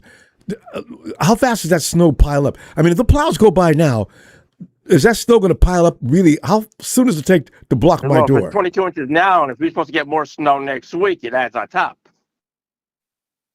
Oh, that's right. Like math. So you guys are just living in a maze of snow. Well, just areas for you to get in and out and move, huh? I just want to clear it up so I can go watch the Patriots on TV. I'm going to the bar and watch the Patriots because, a lot of Patriots fans, man. Gene D was crying in some Patriots chat. He was nervous when the Patriots were calling him out. It was a live Patriots chat. You saw him? Yep. Yeah, you saw Gene D. Now you're in Patriots territory. Let's see what you can handle. Yep. That's going to be interesting. In Seattle. They're going to have a rude awakening. They're going to meet somebody that, They got a lot of high energy. They're young. They're a little crazy. Yep. That could. Oh, they're the younger the better. They're gonna get ramped up, and they're Define Diggs wants to win a Super Bowl. Remember, he was with Buffalo and Minnesota. Oh, Define Diggs. Hey, Diggs could be the X factor. I forgot about him, and he's one of the reasons why Drake May is MVP candidate. And then you got that tight end, Hunter Henry. The tight end is good too. Drake's going to win the MVP now. Tight end is good, Ronbo. That tight end from Oregon, my friend's from Oregon. He said that tight end is the beast. That's the guy that everybody's saying the 49ers should target. He's a 49er fan, too. Yeah. Oh, by the way, Gene D says you're lying about him getting beat up. Gene D, yeah. Gene D, he's scared. He's ripping. But anyway, and also I was in Larry Kruger's live, and we were talking, and I said, Larry, how would you think if the 49ers, because the practice next to that power thing, how about if they knock the parking lot down and put that practice there and put the parking lot, where the, you know what I mean? Switch it. How much area does that substation take? Well, I don't know. I mean, that's what Larry Kruger was saying something about, maybe putting the practices over there and where the parking lot is, knock all, clear that up, put the practices there, so you won't be near that. I know, Michael, but let's say that the substation is not involved, and we're moved away from it, or they move that facility somewhere else. Now, what if the injuries still continue? And all that money spent on just a hunch, basically. Well, then we got to do. Well, first they got to do the test. They got to see what's Well, that's what causing I'm these saying. injuries. Uh, Are there too much practice, or they're not practicing enough, or what? 'Cause when I used to play high school football, we used to practice 7 days a week. No, not Did no ya? 6 days, no day off. 7 days. No, my coach says I don't believe in a day off. You're I practicing. remember we did 2-a-days in high school, but he let us off on the Nope. we didn't do 7 I days. mean, the only time you probably could practice if you were sick or you had really, you know what I mean? Yeah. But no, I mean, I don't know. Maybe the practice. I don't know. They got to do a lot of tests, Ronbo. They got to do some tests. That's what they got to do. It's going to take time. It's going to take years. It might not happen when you and I are not around. We don't know. I It's know. going to take a long time. Chris wants a substation moved to Grant's house. Oh, we can do that. Let's send Grant over there. Let's build Grant's house right on the freaking And we plant. can see the effect it has on Grant. Grant could be helping the team out. Oh, yeah. Yeah, send it over. If his body Another- just another starts to conehead. disintegrate. Oh, sad. I wonder who Grant's picking for the. I'd like to know who Grant's picking for the Super Bowl. I'd love to see. I that. would too, Who's he actually. picking. What would Grant How do? much you put that? Go DM Grant and ask him who's he picking. If you see him live, who's he picking? He'll tell you. Grant, he'll wait. He'll wait till next week. Grant will tell you. He'll. Oh yeah. I mean, I picked the Patriots. I mean, it's like I said, Eric. Kimsa says Like I the said, before I substation. met Amy and Nikita, I Yeah. dated Drew Bledsoe's niece, Jenny Bledsoe. So I mean, I've been, you know what I mean? Yeah. So I mean, I'm going to be rooting for the East Coast Patriots. Yeah. Is she a You gotta cutie think or of that. what? That's. Huh? I think you mentioned her before. Blonde with blue eyes. Got a Yeah, I blonde guess- with blue eyes. I guess so. Yep. Uh, Yep. One quarterback, her uncle quarterback to me is a quarterback, but then, you know, things change, and then it's all right. I get the best now. I don't need to worry about it because you know Well, what? there you Money go. don't give you love. Money Yeah, don't that's give you love. Well, Nope. well. Yeah, anyway. Yeah, And but Michael, I can't I'll tell you what I'm wait gonna do. tomorrow week. Let's Yeah, see yeah. you Wednesday and Wednesday, keep that yeah, energy see if up. there's any more 49er news and see who's going to be there. And I hope Debo don't. If Debo comes back, it's going to be a Royal Rumble. Oh, No, boy. no. I Debo doubt burnt up all his Send bridges. Debo to the Raiders. Send Debo to the Raiders, like we send, you know, Debo clip to the Raiders. I can't believe they're throwing him out of Washington. All right, Michael, I'll see you Wednesday. All right, Rumble. Yeah. You too, buddy. Stay safe. You too. Night, Michael. Yeah, Michael's out there in that snow that we're hearing about. Lorenzo. Oh. What the fuck's going on, Rombo? Oh, Rizzo, man, we're just sitting up here. We found. You know what I was listening? You know Yeah. what I was listening to earlier, Rombo? What? The other guy before. You know what? It just fucking made me want to say, "Fuck them goddamn Cowboys." You know? Hey, Lorenzo, they're becoming irrelevant. How dare they? Nobody No, talks- Don't even compare. This other guy said that shit to me the day after Cowboys spent. First time he said shit to me in a long time. You know, Clown. and- Yeah, you know, and I said, look, you know, don't even go there. I said, fuck right, that. same here. Hey, Yeah, y'all you know, can't I say said- a damn thing. We won a Super I Bowl said, since you have afterward. 1 year, bro. I said, Brock Purdy has got more playoff wins than your whole organization since, The since last 30 years. you know? And they've had some big time Yeah, talent, yeah. too. They've had Yeah, really you big know, time so- talent. No comparison. No. Yeah, it was kind of fun. They're funny. I just fucking with it. No, yeah, Cowboy fans. I don't take them You seriously know, I anymore. said, you know what? Don't you ever compare? Because he was like, we thought we were watching the Cowboys in 49ers uniforms. I said, don't even fucking. Hey, Lorenzo, Texas Boy says, shut up before I call in and call y'all's ass. Texas Boy, we've been inviting you to call in for how long? Texas Boy called in at one time. I couldn't pull people off of him. They were on his ass all over the phone. We had to stop the show. Yeah, and I told him, you know Call what? in, Texas And then boy. next year, I told him next year we're going to be better than you, and you, and you. I was at the gym, so it was a lot of fun. Yeah, Rumble. It's what the fuck it is, you know. I'm not going to concede the next 2 years to the fucking Seahawks. I know that. I know, that's what I'm saying. I don't want that. They're laying down already. Like the Seahawks, fuck that. We'll be on their ass again next year. But they look good, Lorenzo. I hate to admit it, but they look damn good. Okay, you know what? We could still compete with them, But we got to get guys out there that Yeah. can stay out there. That's the only thing. I don't know what they're going to do.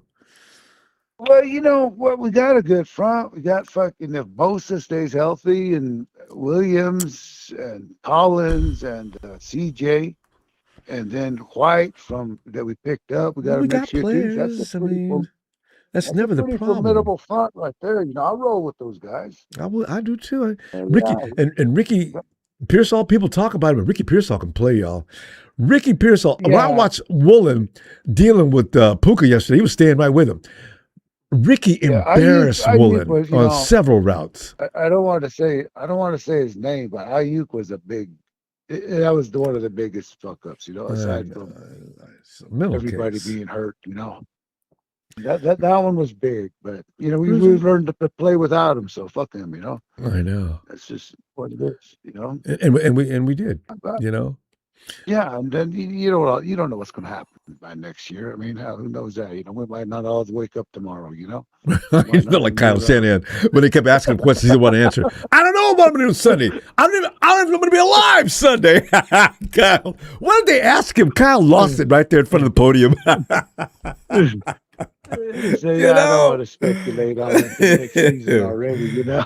Next 2 seasons, you know.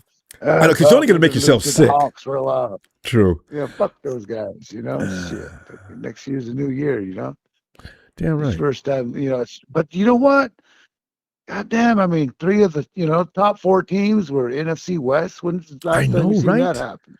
I can't remember the I last mean, time it that wasn't happened. like yeah, and we beat Chicago. We beat fucking Eagles, you know, over there. Hey, it's going to be So Chicago's it's going not to like be we got to.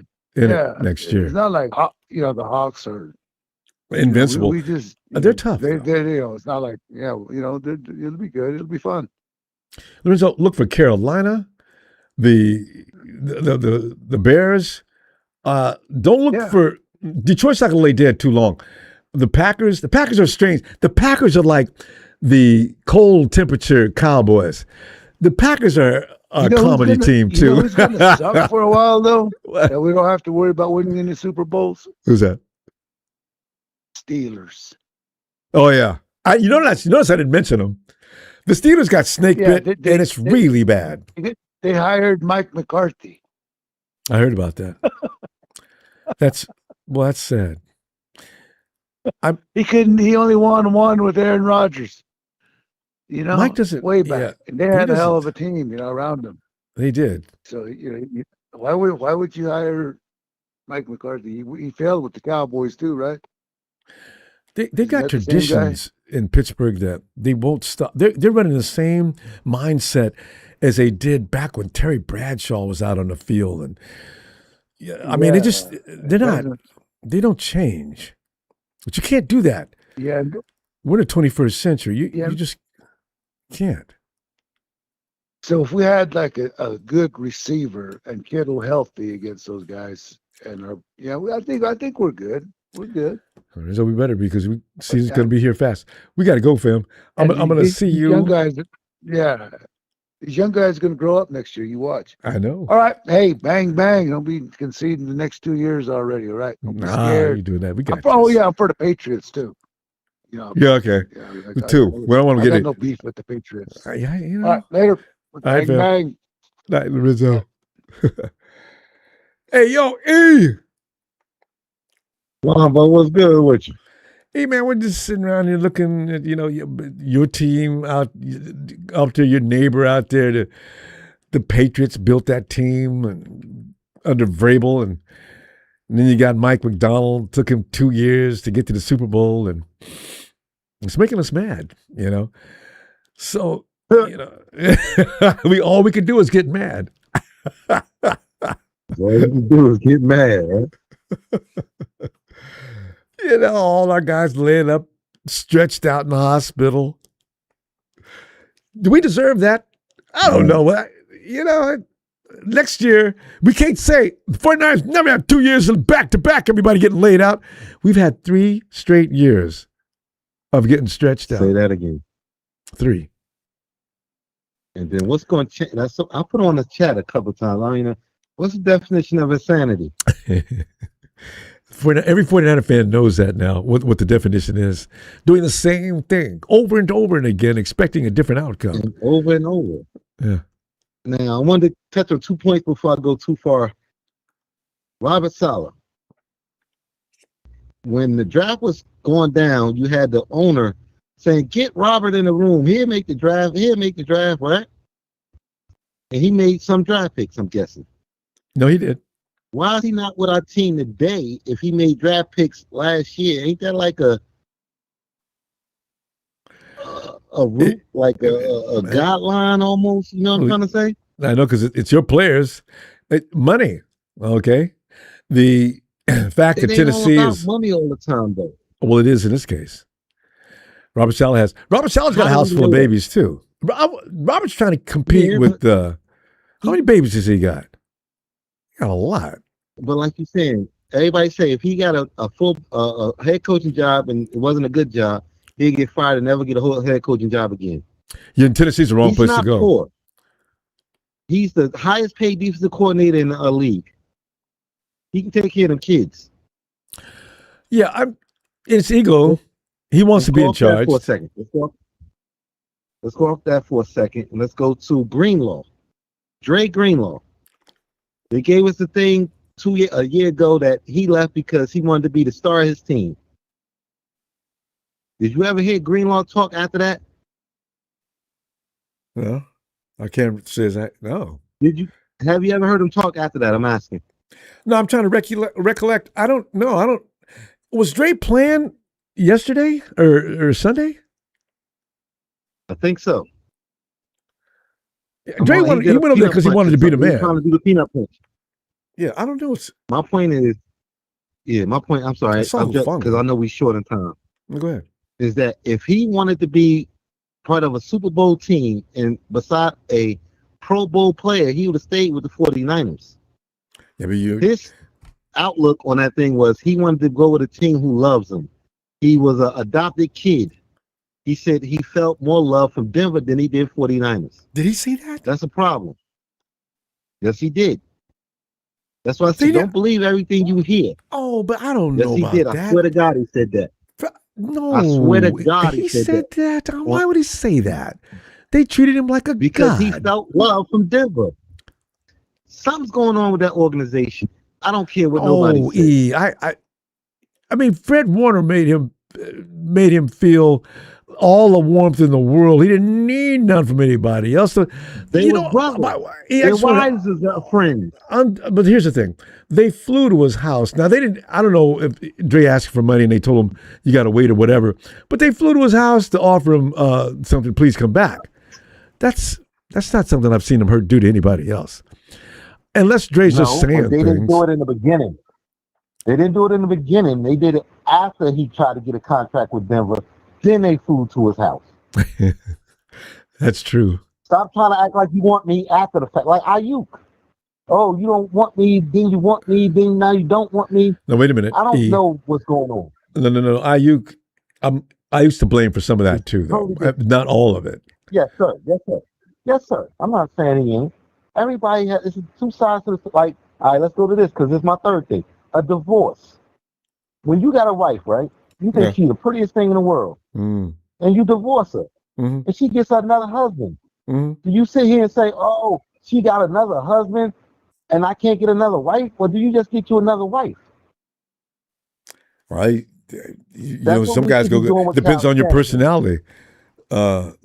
Some guys are like that. I've seen. Well, I can't believe she's going out with that guy. Dude, you left her. So what, man? She just got bad with somebody. Oh, dude, you got no say in this. See, that's wrong. And then you got, I know. And then you got this other guy you're talking about that has to go find somebody else, and he couldn't wait to get loose to go do that. So you're going to have different personalities on that one.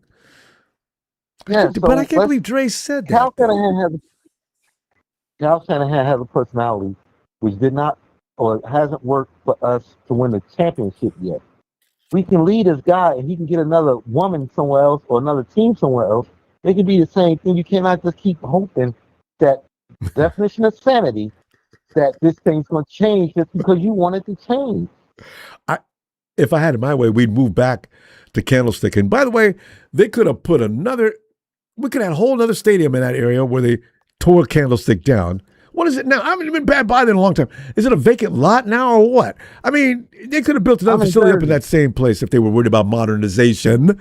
Don't just make them move to Santa Clara. That's not been a good thing. And like you said, a 10-fold hats or whatever. I don't know nothing about a substation, but a substation don't break ankles. It's what they emit. It don't. Yeah, that's what's. And then, like I said, if it is a substation, I swear to God, they will never tell you. You know, it would never be in a.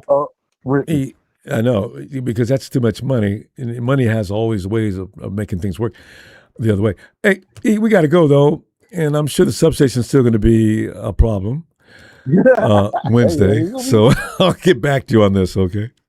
All right, fam. Good to hear from you. All right, Ronbo. All right, fam. Niner.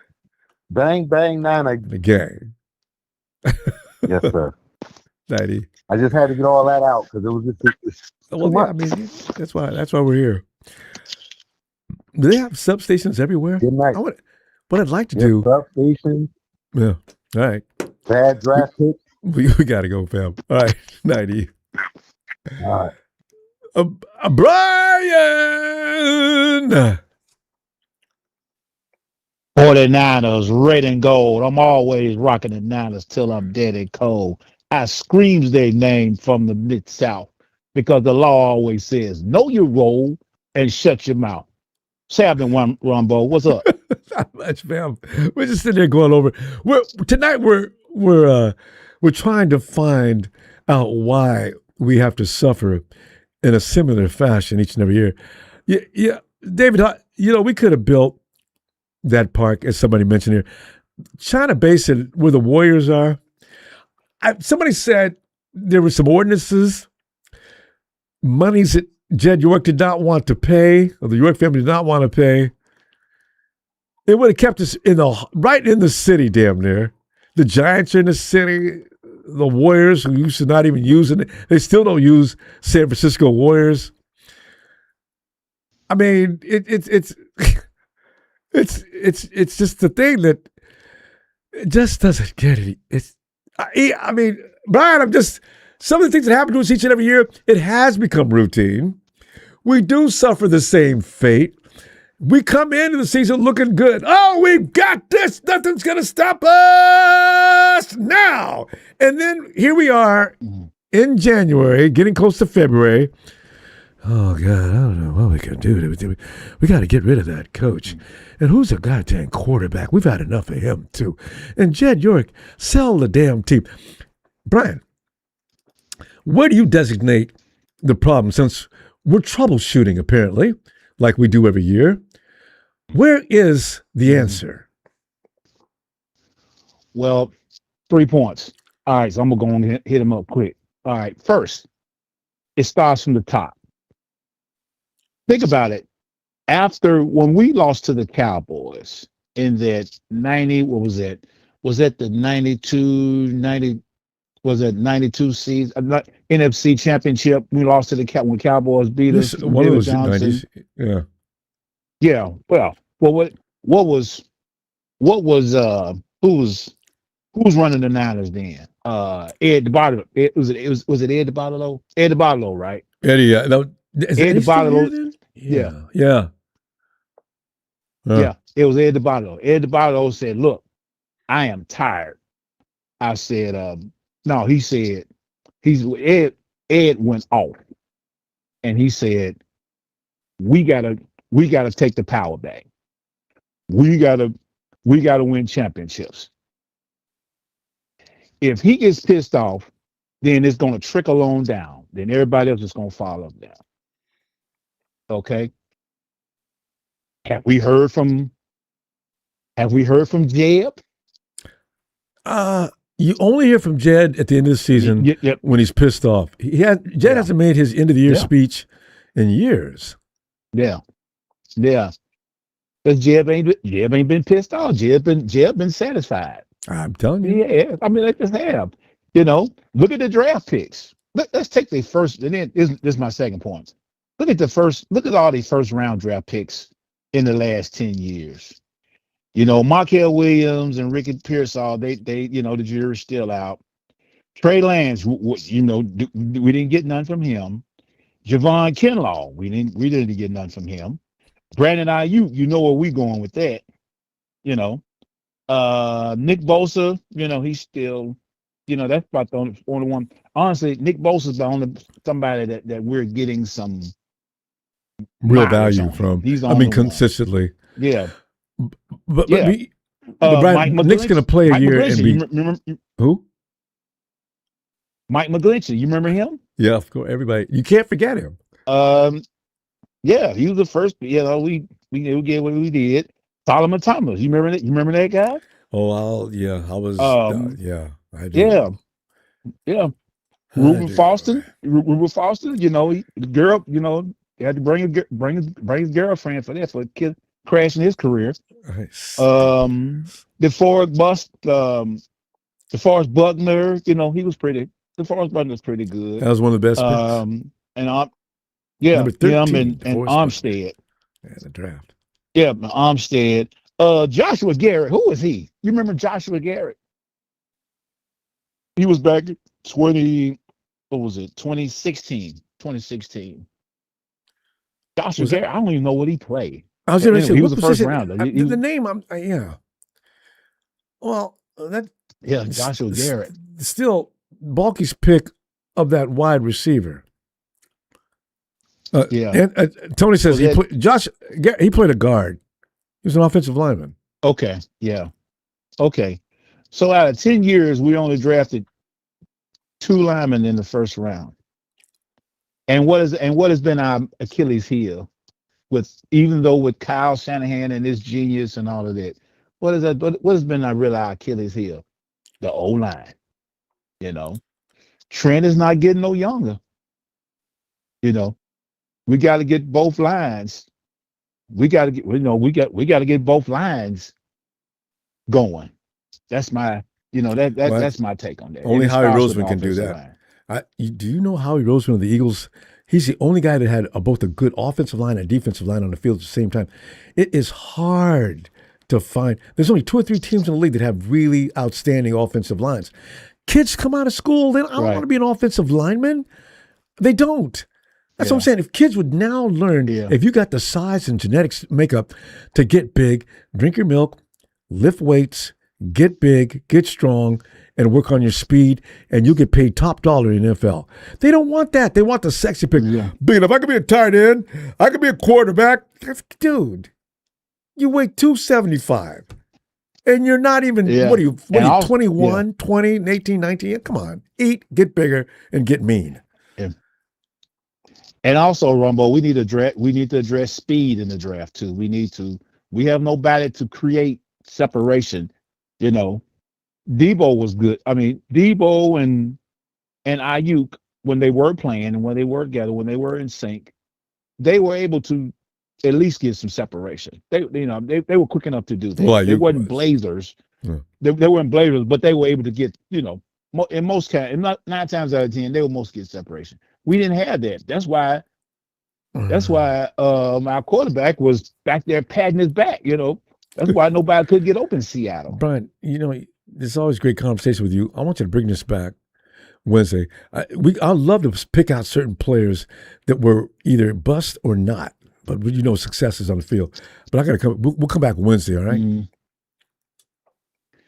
All right, Brother Ronbo. Shout out to you. Shout out to the faithful, and shout out to the production. And even though we caught up in this big blizzard, the law is out. All right. So be careful out there with that, Brian. All right, fam. Talk to you Wednesday. All right, Ronbo. All right. Yeah. All right. Yeah. Hey, it's time for some Latino heat. We haven't had it in a long time. Emilio! What's happening? Emilio, we out here with opinions tonight. This is a perfect show for you because Emilio's got a lot of positions on a lot of different subjects regarding the 49ers and how they run this organization. Emilio, all right, the Hawks ain't a joke no more. They were for a few minutes. They quit. The Shams, as you know, got high and mighty the last 3 seasons. Do you know the league has snuck up on our ass? Especially the NFC West. which is usually the case, there's always never one or two teams in the NFC West. There's always a minimum of three. Fam, what is the problem? And do you believe in the substation? Tony says the sunshine has the same rays. What we gonna do about the sun? Get rid of that too. Go ahead, Phil. The substation first has been there since Joe Montana's been there. That's what They've I been thought. practicing in that area. I wanted to find out how long it's been out there. Yeah, it's been there since Joe. So if that was the case, we would have had super injuries. This team would have never been healthy. We would have never won Super Bowl. It's just the way they practice, honestly. And people living in the just area. coming out to say. Yeah, would have been The only thing with was it Greenlaw? Yeah, I heard it with Greenlaw today earlier. He said did that? say he's getting treated better than he's getting treated better at Denver than he was with the Niners. I guess to me, I see why he feels like that. It's because the Niners have a habit of doing this. Jed York and Chinnan boy have a habit of doing this. They want to wait every time to the last minute. Why are you guys doing it? If you guys are going to pay these guys, pay them. If not, ship them off. That's their bad habit. They're playing with people's feelings. I've been on here before and said it. It's honestly time for a change. And I don't care what people say, what coach we're going to get. And I don't give a shit if Shanahan gets hired. Even if he gets hired by the Raiders, I wouldn't care. We didn't have too many chances with this guy. And it's to the point, we need a change. You point an example, exactly. Seahawks. 2 years, and where are they at now? Look at Mike Vrabel with the Patriots. 1 year, and where's he at? Like, it just is getting to the point where you can build a team within 2 to 3 years and you can be winners. There's no impossible way we can't say we can't find a new coach. It's just not. So it's honestly, it's time. We'd had enough with Shane. I mean, to me, 9 years is enough. What are we gonna do another 10 if we do another year and no Super Bowl yet? So it's looking bad for him because Sean McVay should, if he would have got there, it would have been like, damn, another shot he would have now is like, you look at Mike Daniels. If he wins 2 years, dude, and you can't win a Super Bowl and you've been there 9, something's wrong with him. And Lynch, it's really time for a change. We can't keep dealing with Shane saying, oh, he's great. Yeah, he's great to an extent. It's to me, it's time. And, I had enough. Like I said, he is a good coach, but he's just not great. Greatness wins Super Bowls. He ain't that. He's just not. You can disagree with me all what you want, but it's out there. You see what's out in the league. New coaches come in. They turn around teams out. They don't work out. They fire them. So it's to me, I've had enough of Shanahan. But other than that, hey, if Seattle wins, I can care less. I actually rather, as much as I hate them too, I'd rather see them win another Super Bowl before I see Patriots win 7, because Patriot fans are just getting annoying. You hear them come out of nowhere. Oh, we're a great team. I'm like, you guys had Tom. So I can't take that from them. They had Tom. I agree. So I've not had an argument with Patriots fans in years. It used to be, I wouldn't pay them no mind because they were superior to us in rings. But as soon as they started talking about Tom was better than Joe, wait, just a goddamn, wait a minute. And then I'd start fighting with them then. No, so you can otherwise, I got nothing to say to them. At the end of the day, I got to arguing with them too, but I'm like, to me, Joe's always been better than Tom. I mean, you look at it, Joe won 4, he never lost, you're great. You look at Tom's Super Bowl rings, he didn't win them all. It was yes, he was a quarterback, but you got to look at his defense didn't win them, his kickers didn't win them for him. Yeah. So and the referees, the rules have been changed to protect the quarterback. Yeah, Joe got his butt the one season killed. he had. The one season he had to show to prove he was the best quarterback to win the Super Bowl when you had Randy Moss, when they went 18-0, but couldn't win the Super Bowl against the Giants. So he was badass that year. I don't have a problem with Tom. I just don't want to hear it about how much better he is than Joe when people said, I love Tom. Bay Area boy, and he's cool. Tom is hilarious, man. I mean, but don't be telling me. No, he's good, but it's just, that's nothing. It's just different eras. Joe was good in his era. Tom Brady was good in his era. And now we're in a different era. We're a whole bunch of younger quarterbacks trying to do their thing. So I mean, Joe used to say Sammy Ball was better than he was. Football's different. It ain't what it was 30 years ago. So you just gotta look at that. So it's not the same. Everything's different. They're coached different. They play different. The game's a lot faster. The rules are to protect totally them. Different. The Yeah. rules have changed. You used to be able to beat the hell out of the quarterback and get up and keep going like it was nothing. Keep doing 15 it every down. yards. Now you can't even sneeze on him and you get a flag. So Tackle him. you Don't land know, on top of him. Yep. yeah. So it's different system. So Yeah. you know, but no, like I said, it's just we just need to start rebuilding and you know. The other thing with the DC is just like I said, Shanahan is too stuck on his damn white line. It's just like, dude, we need changes. If he's gonna be our coach, we need changes. You can't keep running the same system over and over and over, thinking it's gonna Everybody's work. got to It figure it hasn't out. won you a Super Bowl yet. It hasn't won you a Super Bowl yet. What makes you think that's gonna win you a Super Bowl now? Just because other teams do it? I'm like, yeah, but they do other offenses. They're not doing shit. Sometimes he wants to change stuff, but then he goes back to his own revolving ways where we're stuck again and we can't do shit and we can't run because you don't have this player. This player's not doing this. I'm like, this is the first season he actually done stuff with, with a whole bunch of injuries. But I'm like, that's just one out of what? 1 out of 8? We need more than just that. You just, or actually, we have 1 out of 9 when the whole team is in, you still got a playoff win. He needs to change. He really needs to figure something out. Just literally, not just him. But just Lynch alter too. things. They need to figure something else.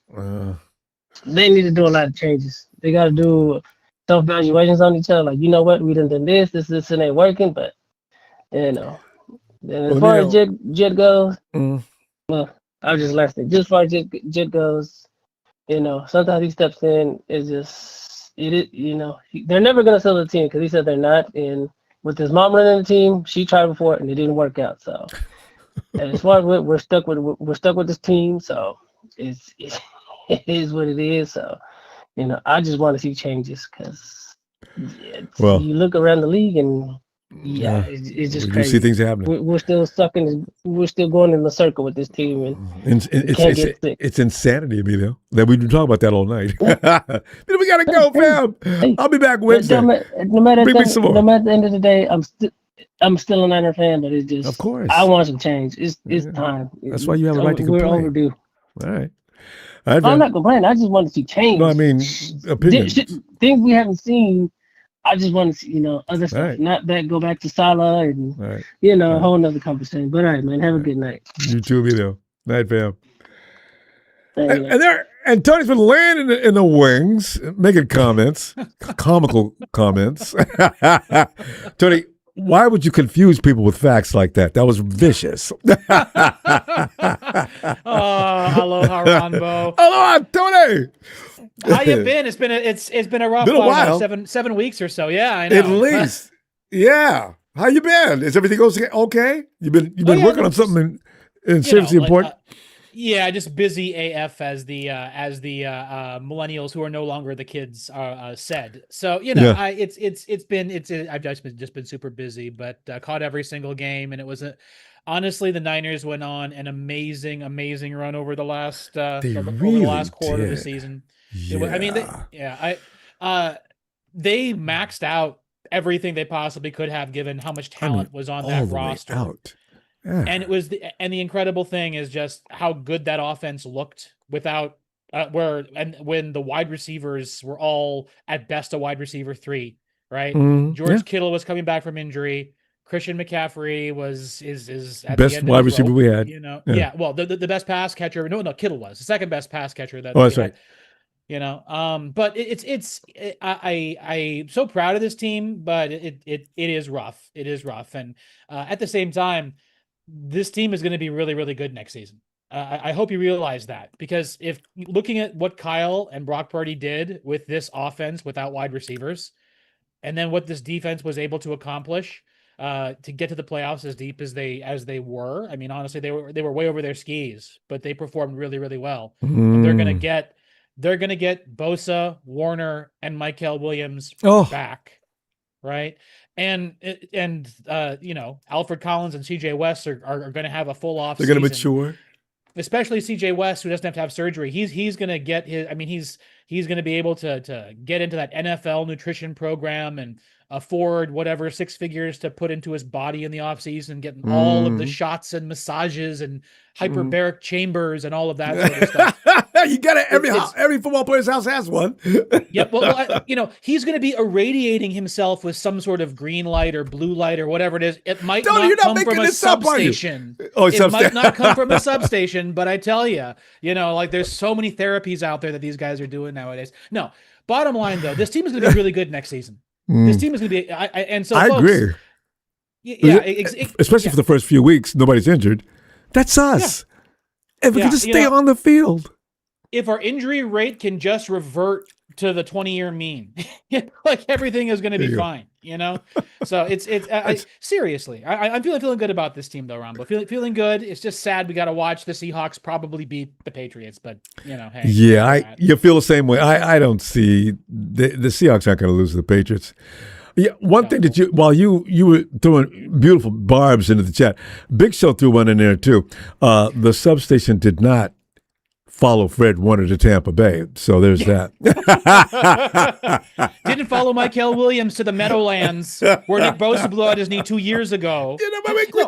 I don't ever want to play. Every time we go in the Meadowlands, something bad happens. I really wish, as soon as you sit down on a schedule, get on the phone, call a schedule. Whoa, wait a minute. We're not going to the Meadowlands this year. Yeah. We'll forfeit that game. We're not kidding.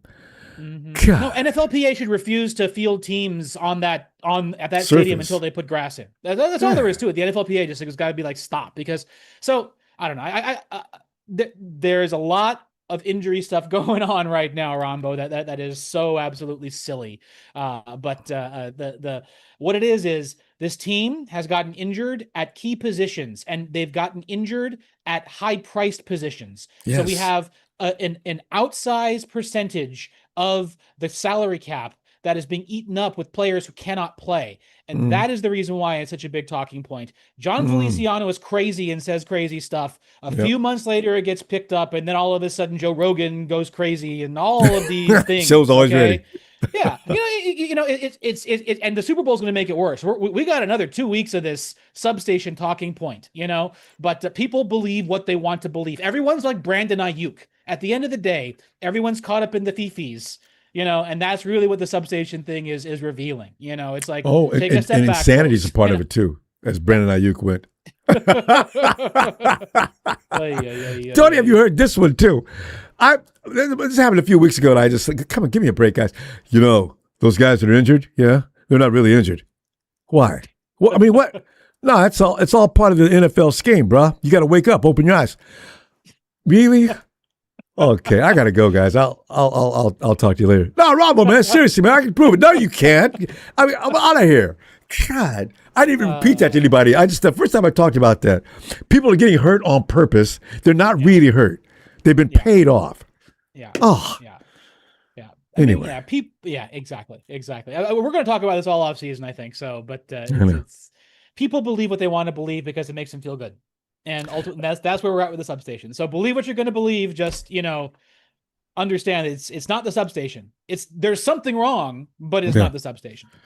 Tony, awesome stuff as per usual. We just don't get enough of you. We got to go now. And always great, Rombo. Thank you so much. Keep working that chat. I'm loving it. Thank you, Tony. Aloha. Take care, Rombo. Aloha, Tony. Oh, God. Hey, Rodney. Robert, what do you think about Raheem Morris? I think Raheem he's gonna wait to see if he gets a head coach job, but he's not, and he's gonna go either to Green Bay. I understand there's Washington wants him. He's Kyle's bro. Kyle wants him. That's why they haven't signed Gus Bradley. I think they're waiting to see what Raheem's going to do. So maybe Raheem is his choice over Gus, which might be a mistake because all the players are used to Bradley's and solid system. Tanjan! Hey, Ronbo. Hey, Tanjan. Well, Tanjan, you've heard all the madness tonight, and you want to summarize? You want to add some more to it? Well, shit. I mean, I want to call out. I want to call out some haters. We got a bunch of haters on these chats. Yeah. And I was like, let me call Ronbo first of all and check on Big Brother, see how he doing, because I always want to talk to some Ronbo. Well, thank you. But knowledge, and I just want to say this to the last caller that says, he's kind of trying to, Kyle Shanahan's a good coach, but not great. People, I guess, people don't know what they talking about. I'm sorry. I'm sorry. He's not responsible for people who cause penalties. Like if we got some team like that one of our players, I think he's number 0. And as soon as he said when he see that particular player, they was tweeting against each other, he finna go out there, he finna do whatever. And I said, man, don't go out there and get us no damn penalty. And showing up, this dude try to do it. So that ain't Tanjan, Kyle Shanahan. I think that's Renardo. Is he? I think he's 0. Mustafa's not 0. But, no. I think that's Renardo. Maybe that's why Shanahan went off. Because I didn't see that. Yeah, when he went out there, he started doing some. I mean, come on, the whistle was blown. It's time to go back and huddle. But you want to sit here and mess with the dude, and and pull the front of his mask, and y'all in each other's face. That's like that's over with. Go and huddle. So that's not Kyle Shanahan. And see, when people don't pay attention to shit, like the environment that we're dealing with our players, that's not Kyle Shanahan. Who's dumb enough to choose their money over brains to move to Santa Clara instead of just making sure Candlestick Park was just upgraded and refurbished better. That's not Kyle Shanahan or any other coaches that had to get fired. So it's not about if you don't make the Super Bowl or you don't win the Super Bowl, you just gotta go. Because what's the next coach gonna do for the Niners? We may have it worse than Kyle Shanahan because y'all want to open your mouth and start attacking the coach. See, that's right now, we have the best moment ever right now, and there was some unfair advantages. And if Kyle Shanahan can overcome those goddamn odds, then that's the goddamn coach for the Niners. He's already going through stress. That he look like he don't never sleep. I know, right? I'm sorry. It's just too much pressure with these coaches. You got too many people looking at them like, if you don't do this and don't do that, I'm ending your career. It's like, I'm trying my goddamn best. We're dealing with grown men here. So now Kyle Shanahan is perfect where he at. I think we need to start talking about, we need to go after Jay York like we did 20 years ago. We done cussed his ass out and he came right. And I look like we got to get up and do it again because he's not. Kyle Shanahan is loving the team. He's embracing the team. He don't have not one I don't care moment in his body. So I wish people would leave that coach alone. I think I gotten to like Kyle Shanahan because I didn't like him better than John Harbaugh. But you know what I'm saying? I was pissed what they did to John Harbaugh. But now I understand what Kyle and John Harbaugh, all the way to Steve Mariucci, what they had to go through. And I think that's very freaking unfair because at that time, fans loved the coaches. But let me fast forward real quick so you don't got that much time. Let me just explain something to some of these haters that's on here. You got folks coming up on here talking about we cursed. We Niner cursed. We're not freaking Niner cursed. And some retard gonna say, oh, well, because since y'all left Candlestick, y'all lost 2 Super Bowl. First of all, we went to the Super Bowl while we were in Candlestick with Colin Kaepernick. And by the way, he outplayed at that the time that before he went to the Super Bowl, we played the championship and against the Atlanta Falcons and whipped their ass. Before that, we played the what do you call it? We played against the Patriots in the snow against Tom Brady, and Colin Kaepernick and that whole squad whooped Tom Brady in the ass. And can nobody beat Joe Montana? And so Tom Brady ain't shit because Tom Brady made sure can nobody hit his ass. So he made it where they changed some of the rules where the football ain't smash mouth no more. So it took away the authenticity. So it took a new bird to come up and mess up fucking football as a quarterback. So that's one. And number 2, people got injured, yes, over at Candlestick Park, but like in other people's stadiums. But it wasn't like, oh my gosh, they're gonna be gone for months. No, they just got hurt. And then they come back later on in the next quarter, or they come back on the next week's season because they sprained an ankle or something, or one of their ears popped when they got hit by one of the players. So but they still went back. Some of them still want to go back out there and play. Like they still can do the shit. So to me, it's the environment. It's giving man, that was the poorest move that Jed York have ever done, is move the Niners out there. And I think we should come back to say it would be. Ted, you made some excellent points about toughness too. You know, there was no concussion protocol. There was no blue tent set up on the sideline. Put a Band-Aid on it. Get your ass back out here. You know, that's when football players were football players.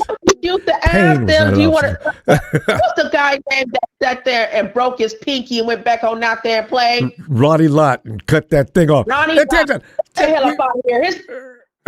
That's amazing. That's good stuff. He was halfway down broken. And they was like, Ronnie, you got to sit down. He said, no, fuck that. Bench me up. I do one better. Broke the rest of his pinky off and put the Band-Aid on there and went his ass back on out there. And they won. That's how big of incredible history. That's how we got to go. Good stuff. I love the energy. I'll be back Wednesday looking for that too. Okay? Right on. Okay, well, bang, bang, Niner game. To all the haters, half y'all teams ain't never went to the playoffs. Ha! There you go. Night, Ted John. Guys, don't mess with her. Seahawks, there he is. As he gets ready to go to the Super Bowl. Thank you, Seahawks. Appreciate it. And by the way, I think we're rooting for the same team. Eric has changed my whole way of thinking. Gene D still goes on my nerves, and Joseph Smiley, I'm hoping that sometime he'll trip and fall into a toilet and somebody be there to flush it. But for the most part, I'm not mad at you guys. Not really. Hey, yo, Ellis!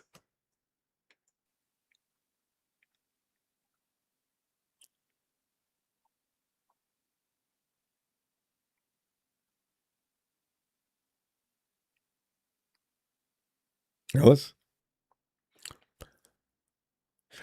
I always picture Ellis running across the room. He can hear me, but he can't get to the phone fast enough. And so we're waiting on him. All right, so let's go ahead and get, hey, yo, Merrick. Hey, Ronbo. Merrick, come on in, man. We're rediscovering a lot of things. And you know what's really funny about this program tonight? A lot of people are exposing feelings and things that I was unaware of. Merrick, have you got anything you want to share with us tonight regarding the future of the 49ers? And the NFC West has again become the biggest obstacle probably in the NFL, and we're smack dab in the middle of the organization. Are you going to blame people before next season starts and you want to make changes? Are you going to be like Tanjon and wish people leave Kyle Shanahan alone? Any direction you want to go. And who's going to win the Super Bowl? Go ahead. Well, as much as I hate to say it, I think Seattle will win the Super Bowl, but it'll really hurt seeing them hoist the Lombardi Trophy in our stadium. Yeah, that's the only. That'll really suck. Yeah, nobody wants that. But I can't see the Patriots. I think we should keep Kyle and John, but I sometimes think we need to give Kyle a bit of a shorter leash. I sometimes think he lets his ego get in the way. Yeah, I know. So I don't know. Yeah, it was tough today because I work with lots of Seahawks fans. They were all, celebrating all day. I'm like, oh boy. You get heated conversations. Beck, do you realize football's an emotional thing? Do you notice when you talk to other fans about it, the voice starts getting louder and louder as you're talking over the person you're talking to?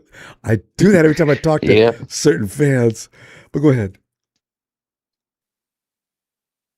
Yeah, and I definitely think we need to address the left side of the line, get a left guard, maybe a center to replace Brendel. I know a lot of people are on Brendel's ass. So yeah, really badly. And Trent's not going to last forever. And I think he's up for a contract replacement eventually. He's up for a contract renegotiation, I think, this year. So he's going to be a holdout in camp, which of course we don't need. It's going to be, there's going to be some messy things. But Merrick, what do you predict? Because every offseason we have a little bit of drama, at least during camp or a little bit during it after, going into the season. Because I don't know if I think the only drama will probably be Trent Williams, maybe, but I think Jawan Jennings will probably be a drama because he's probably going to want money. I think he might want to go play with Saleh in Tennessee. I don't think he wants to go to Tennessee, but you're right. He's going to want more money. How are they going to handle that? And let's not wait until July. I feel like it would have to be August. post June 1st, I think, because that's when they can get rid of Ayuk without any dead cap. Oh, did Ayuk almost get 30? We had him at what, 28? I forget. I think we paid Ayuk, what, 30, 40 million? No, he didn't get 40, but he was near 30. Might have been 30. Would you keep JJ if you could afford 25 mil or so, 20, 25? I think 20, 25 million, I'd probably keep him. Because the guy But I wouldn't pay him any more than that. Same here.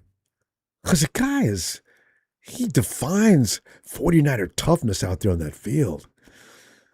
I just don't see, it'll be a void if he leaves to be filled. There's no tough asses like that starting fights on the other side of the field and stuff like he does. That's a good thing. I've never had a problem with that. And as for our division, I don't think the Shams are going to be threats much longer. I think Stafford will play maybe one more year, and then I think he's going to retire. Same with Devontae Adams. He's getting old. He'll retire, and then we got to worry about Seattle. They're our biggest threat No, they're now, ready to go. especially that nasty D line. Yeah. And Donald's not leaving. Donald finally found a home. Yeah, good for him. He's 28. He's got 4, 5, 6 years good. Yeah. The only thing I worry about with the Niners and their coaching is I just don't want it to turn into like a Steelers Mike Tomlin situation. Yeah. If you know what I mean, where he's there for 20 years and we're just mediocre for so long. Yeah. Always competing and then losing in like the first playoff game. But Mike would, but Kyle doesn't do that. Kyle hasn't lost the first game a one and done yet since he's been with us. Oh yeah, and I appreciate that. I just hope it doesn't turn into that. Yeah. It's character building within the team's ranks as well. Brock Purdy looks like that kind of guy. If he gets in a position he can win, George Kittle, we know he's that kind of guy. Trent Williams, somehow things just fall apart all over the other part of the roster. But what they did this year, Merrick, that's the biggest show of character I think I've ever seen in my life. They had no business in that position at the end of the season. I don't care what the schedule dictated. They played for the top seed. How the hell did they pull that off? That's true. They had great character this year, even though everyone was dropping like flies. Going back in and out of the lineup. And I tell you right now, America, if Ricky Pearsall ever stays on the field all season, we got something special there. Ricky Pearsall can get separation from any damn corner in the game. I've seen that. We've seen that. We still need a speedster, though, to like take the top off. So please, you don't have all the DBs and backers just sitting in the middle. Yeah. Well, you got Jordan Watkins. You got Cowan. Kyle doesn't want to let him play. See, that's going to bother people for a long time, too. Kyle, can you explain to us why you don't want to put these kids on the field? They run 4.3s. What's the matter with that? See, because we watch them from what we're watching. We don't understand what's going on in practice. Maybe the kid's screwing up. He's not blocking. You know how Kyle is about that. So, anyway. Merrick, come on. Hey, we got to go Wednesday, Merrick. I'll be looking for you. Merrick, you get in more often, though. I'm loving it, all right? Like, get back here Wednesday. Yeah, I'm trying to. Appreciate it, fam. All right. See you in a bit. All right. Take care. Right. Jim Everett. Okay, about Seattle. People don't. Brock Purdy gets a lot of crap that I can't understand. Brock Purdy had what did he have to work with when we played against Seattle? That wasn't all on Seattle. I mean, on Brock. Hey, Alice.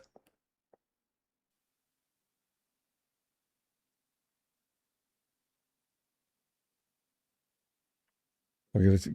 Maybe Ellis might be over, or let's give him some more time. Bethel.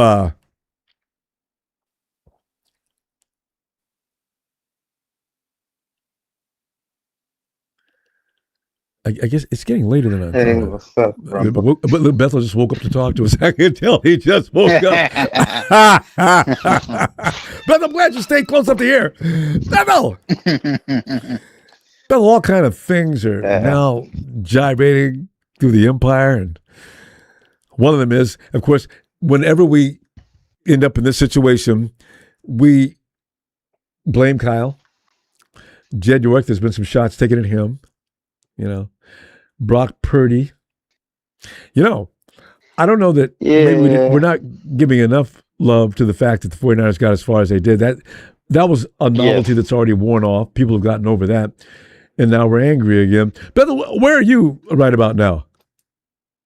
Me, I'm over it because I go, first of all, with that much injuries that our team has, there's not a lot of teams that will get that far because I went and kind of looked into it.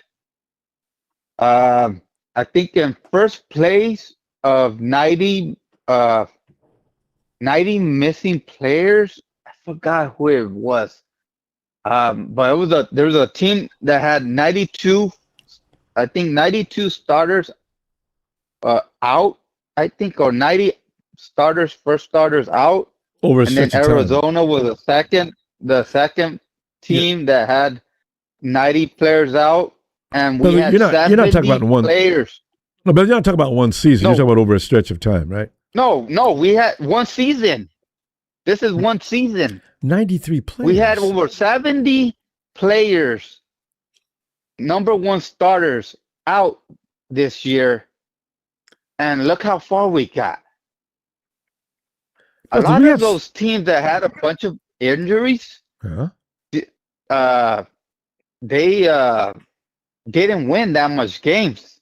No, they're probably gonna beat. They're probably I think they're gonna. They only won like maybe 3-4 games. No, their record reflected the condition they were in. See, the condition the 49ers were in, that was a reflection of good things. That was all positives. Yeah. So this is what I'm saying. I don't know about firing everybody. That was what they accomplished was a friggin' miracle. Yes. Yeah, because remember there was a lot of our starters that went out didn't came back to play, and some starters did win out, but then they came back. Came back later. So they were in and out.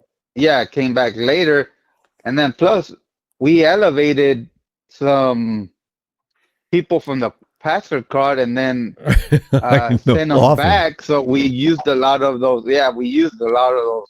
And then we even got people from that. They're in the coaches when we got them. I know. So, and have you ever heard of Jake Tongas before this year? No. He's a Bay Area boy. He went to school right down the street. Nobody heard a lot of those people. So I love Jake Tongas now. We got even and then we got some people from the practice squad from other teams, and yes, So it was glue and patch and paste and tape for the whole season, and they were fighting for the number one seed, but they didn't have enough to go against a juggernaut like the Hawks. There was no way we're going to win that game. We hoped so, but we didn't. Realistically, it would have been more competitive if the referees, would have called a fair game. Well, yeah, but they were letting the Hawks hold a lot of the big time things, and plus a lot of it wasn't even Brock's fault because you can only he's out there with 2s and 3s. Ricky's sitting on the sideline. It's not, he's not 100%. He's not. No, and then remember when we laughed about Patrick Mahomes running over 500 yards because the whole line couldn't block, protect him. That's basically what Brock did, but he ran for 400 and something, not 500 yards. Is either get on a street or be killed. So, this is the thing about protecting the quarterback that's really scary. The 49ers have got to try to address that. Yes. Kyle is going to have to address that whole line if he doesn't want to be embarrassed like that again. Because Brock will find him. If you give him a second, he'll find the guy he needs to find. Yes. Yes. Any quarterback will be fine if you only could protect him. And then plus, if you see the Patriots defense is really tough. That's why they won a lot of those games, because of the Patriots defense. What are you saying, Drake? It's not all about Drake May? That's an MVP. No, it's not. No, it's a lot about the defense. If you've seen the last game that he played, they won it because of the defense. And it's always going to be that way. Yeah. The defense wins championship. When we had our defense, we could just wear a team and run the ball. If you got a good run game and defense, game over. It's just that easy. Yeah. So.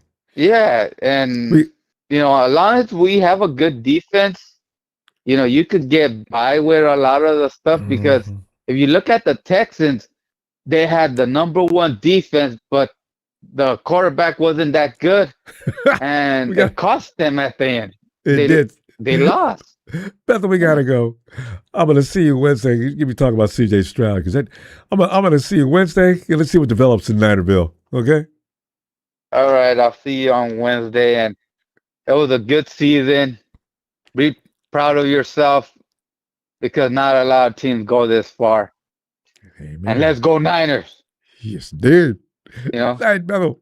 And laugh at the Rams. I did. I'm still laughing. All right. Good night, Ronbo. Hey, Bethel. Yo, hey, you know what? I'll be right back. Oh.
Okay.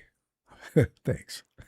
Ian Sharp says, need a good draft and free agency. And if 49ers have said they're going to be doing some things, even this year in free agency, that's going to be exciting.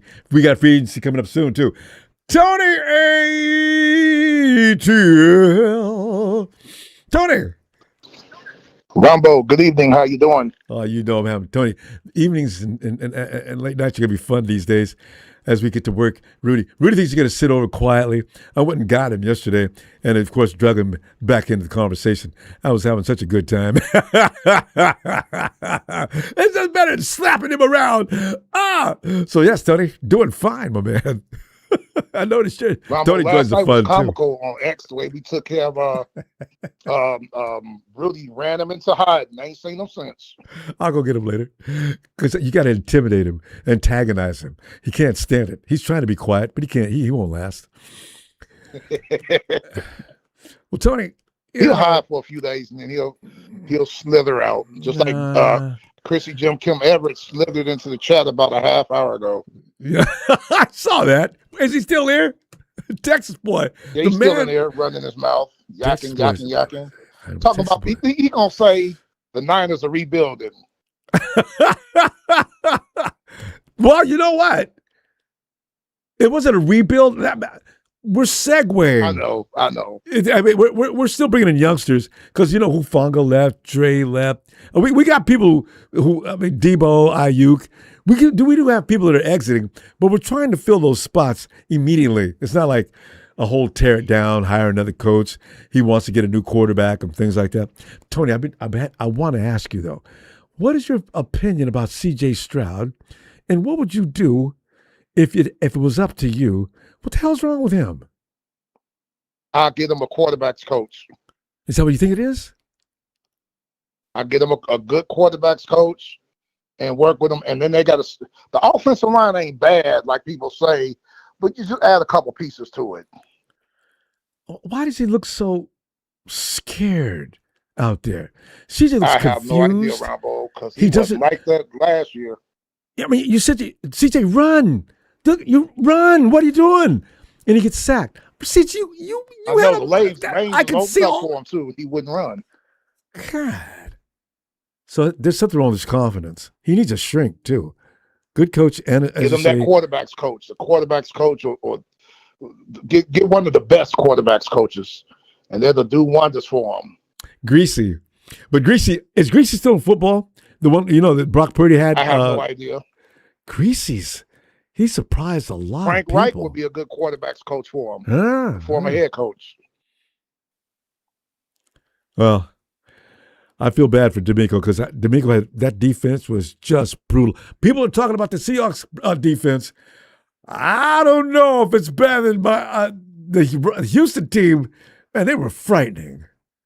So, Ronbo, in that game yesterday, you remember the game at the end of the season where Seattle came back and won in overtime, got the 2-point conversion? 38-37, yeah. This kind of reminded me of that in a way. Man, they wasn't getting no pressure on them. I didn't hear Leonard Williams' name called not once last night. I hate to say it, but Sean came up with a plan. But the secondary did a job. I think if Charbonnet's there, the Hawks win even easier. Charbonnet's against certain teams, he's more effective than Walker. Yes, that's true. That's true. I think Seattle needs to get them another receiver too, in the draft, like a big receiver to help complement JSN more. And ain't that funny? JSN's he's tearing teams up all by himself. He tears them up all by himself. Texas boy off with some truth. We was, trading jabs back and forth.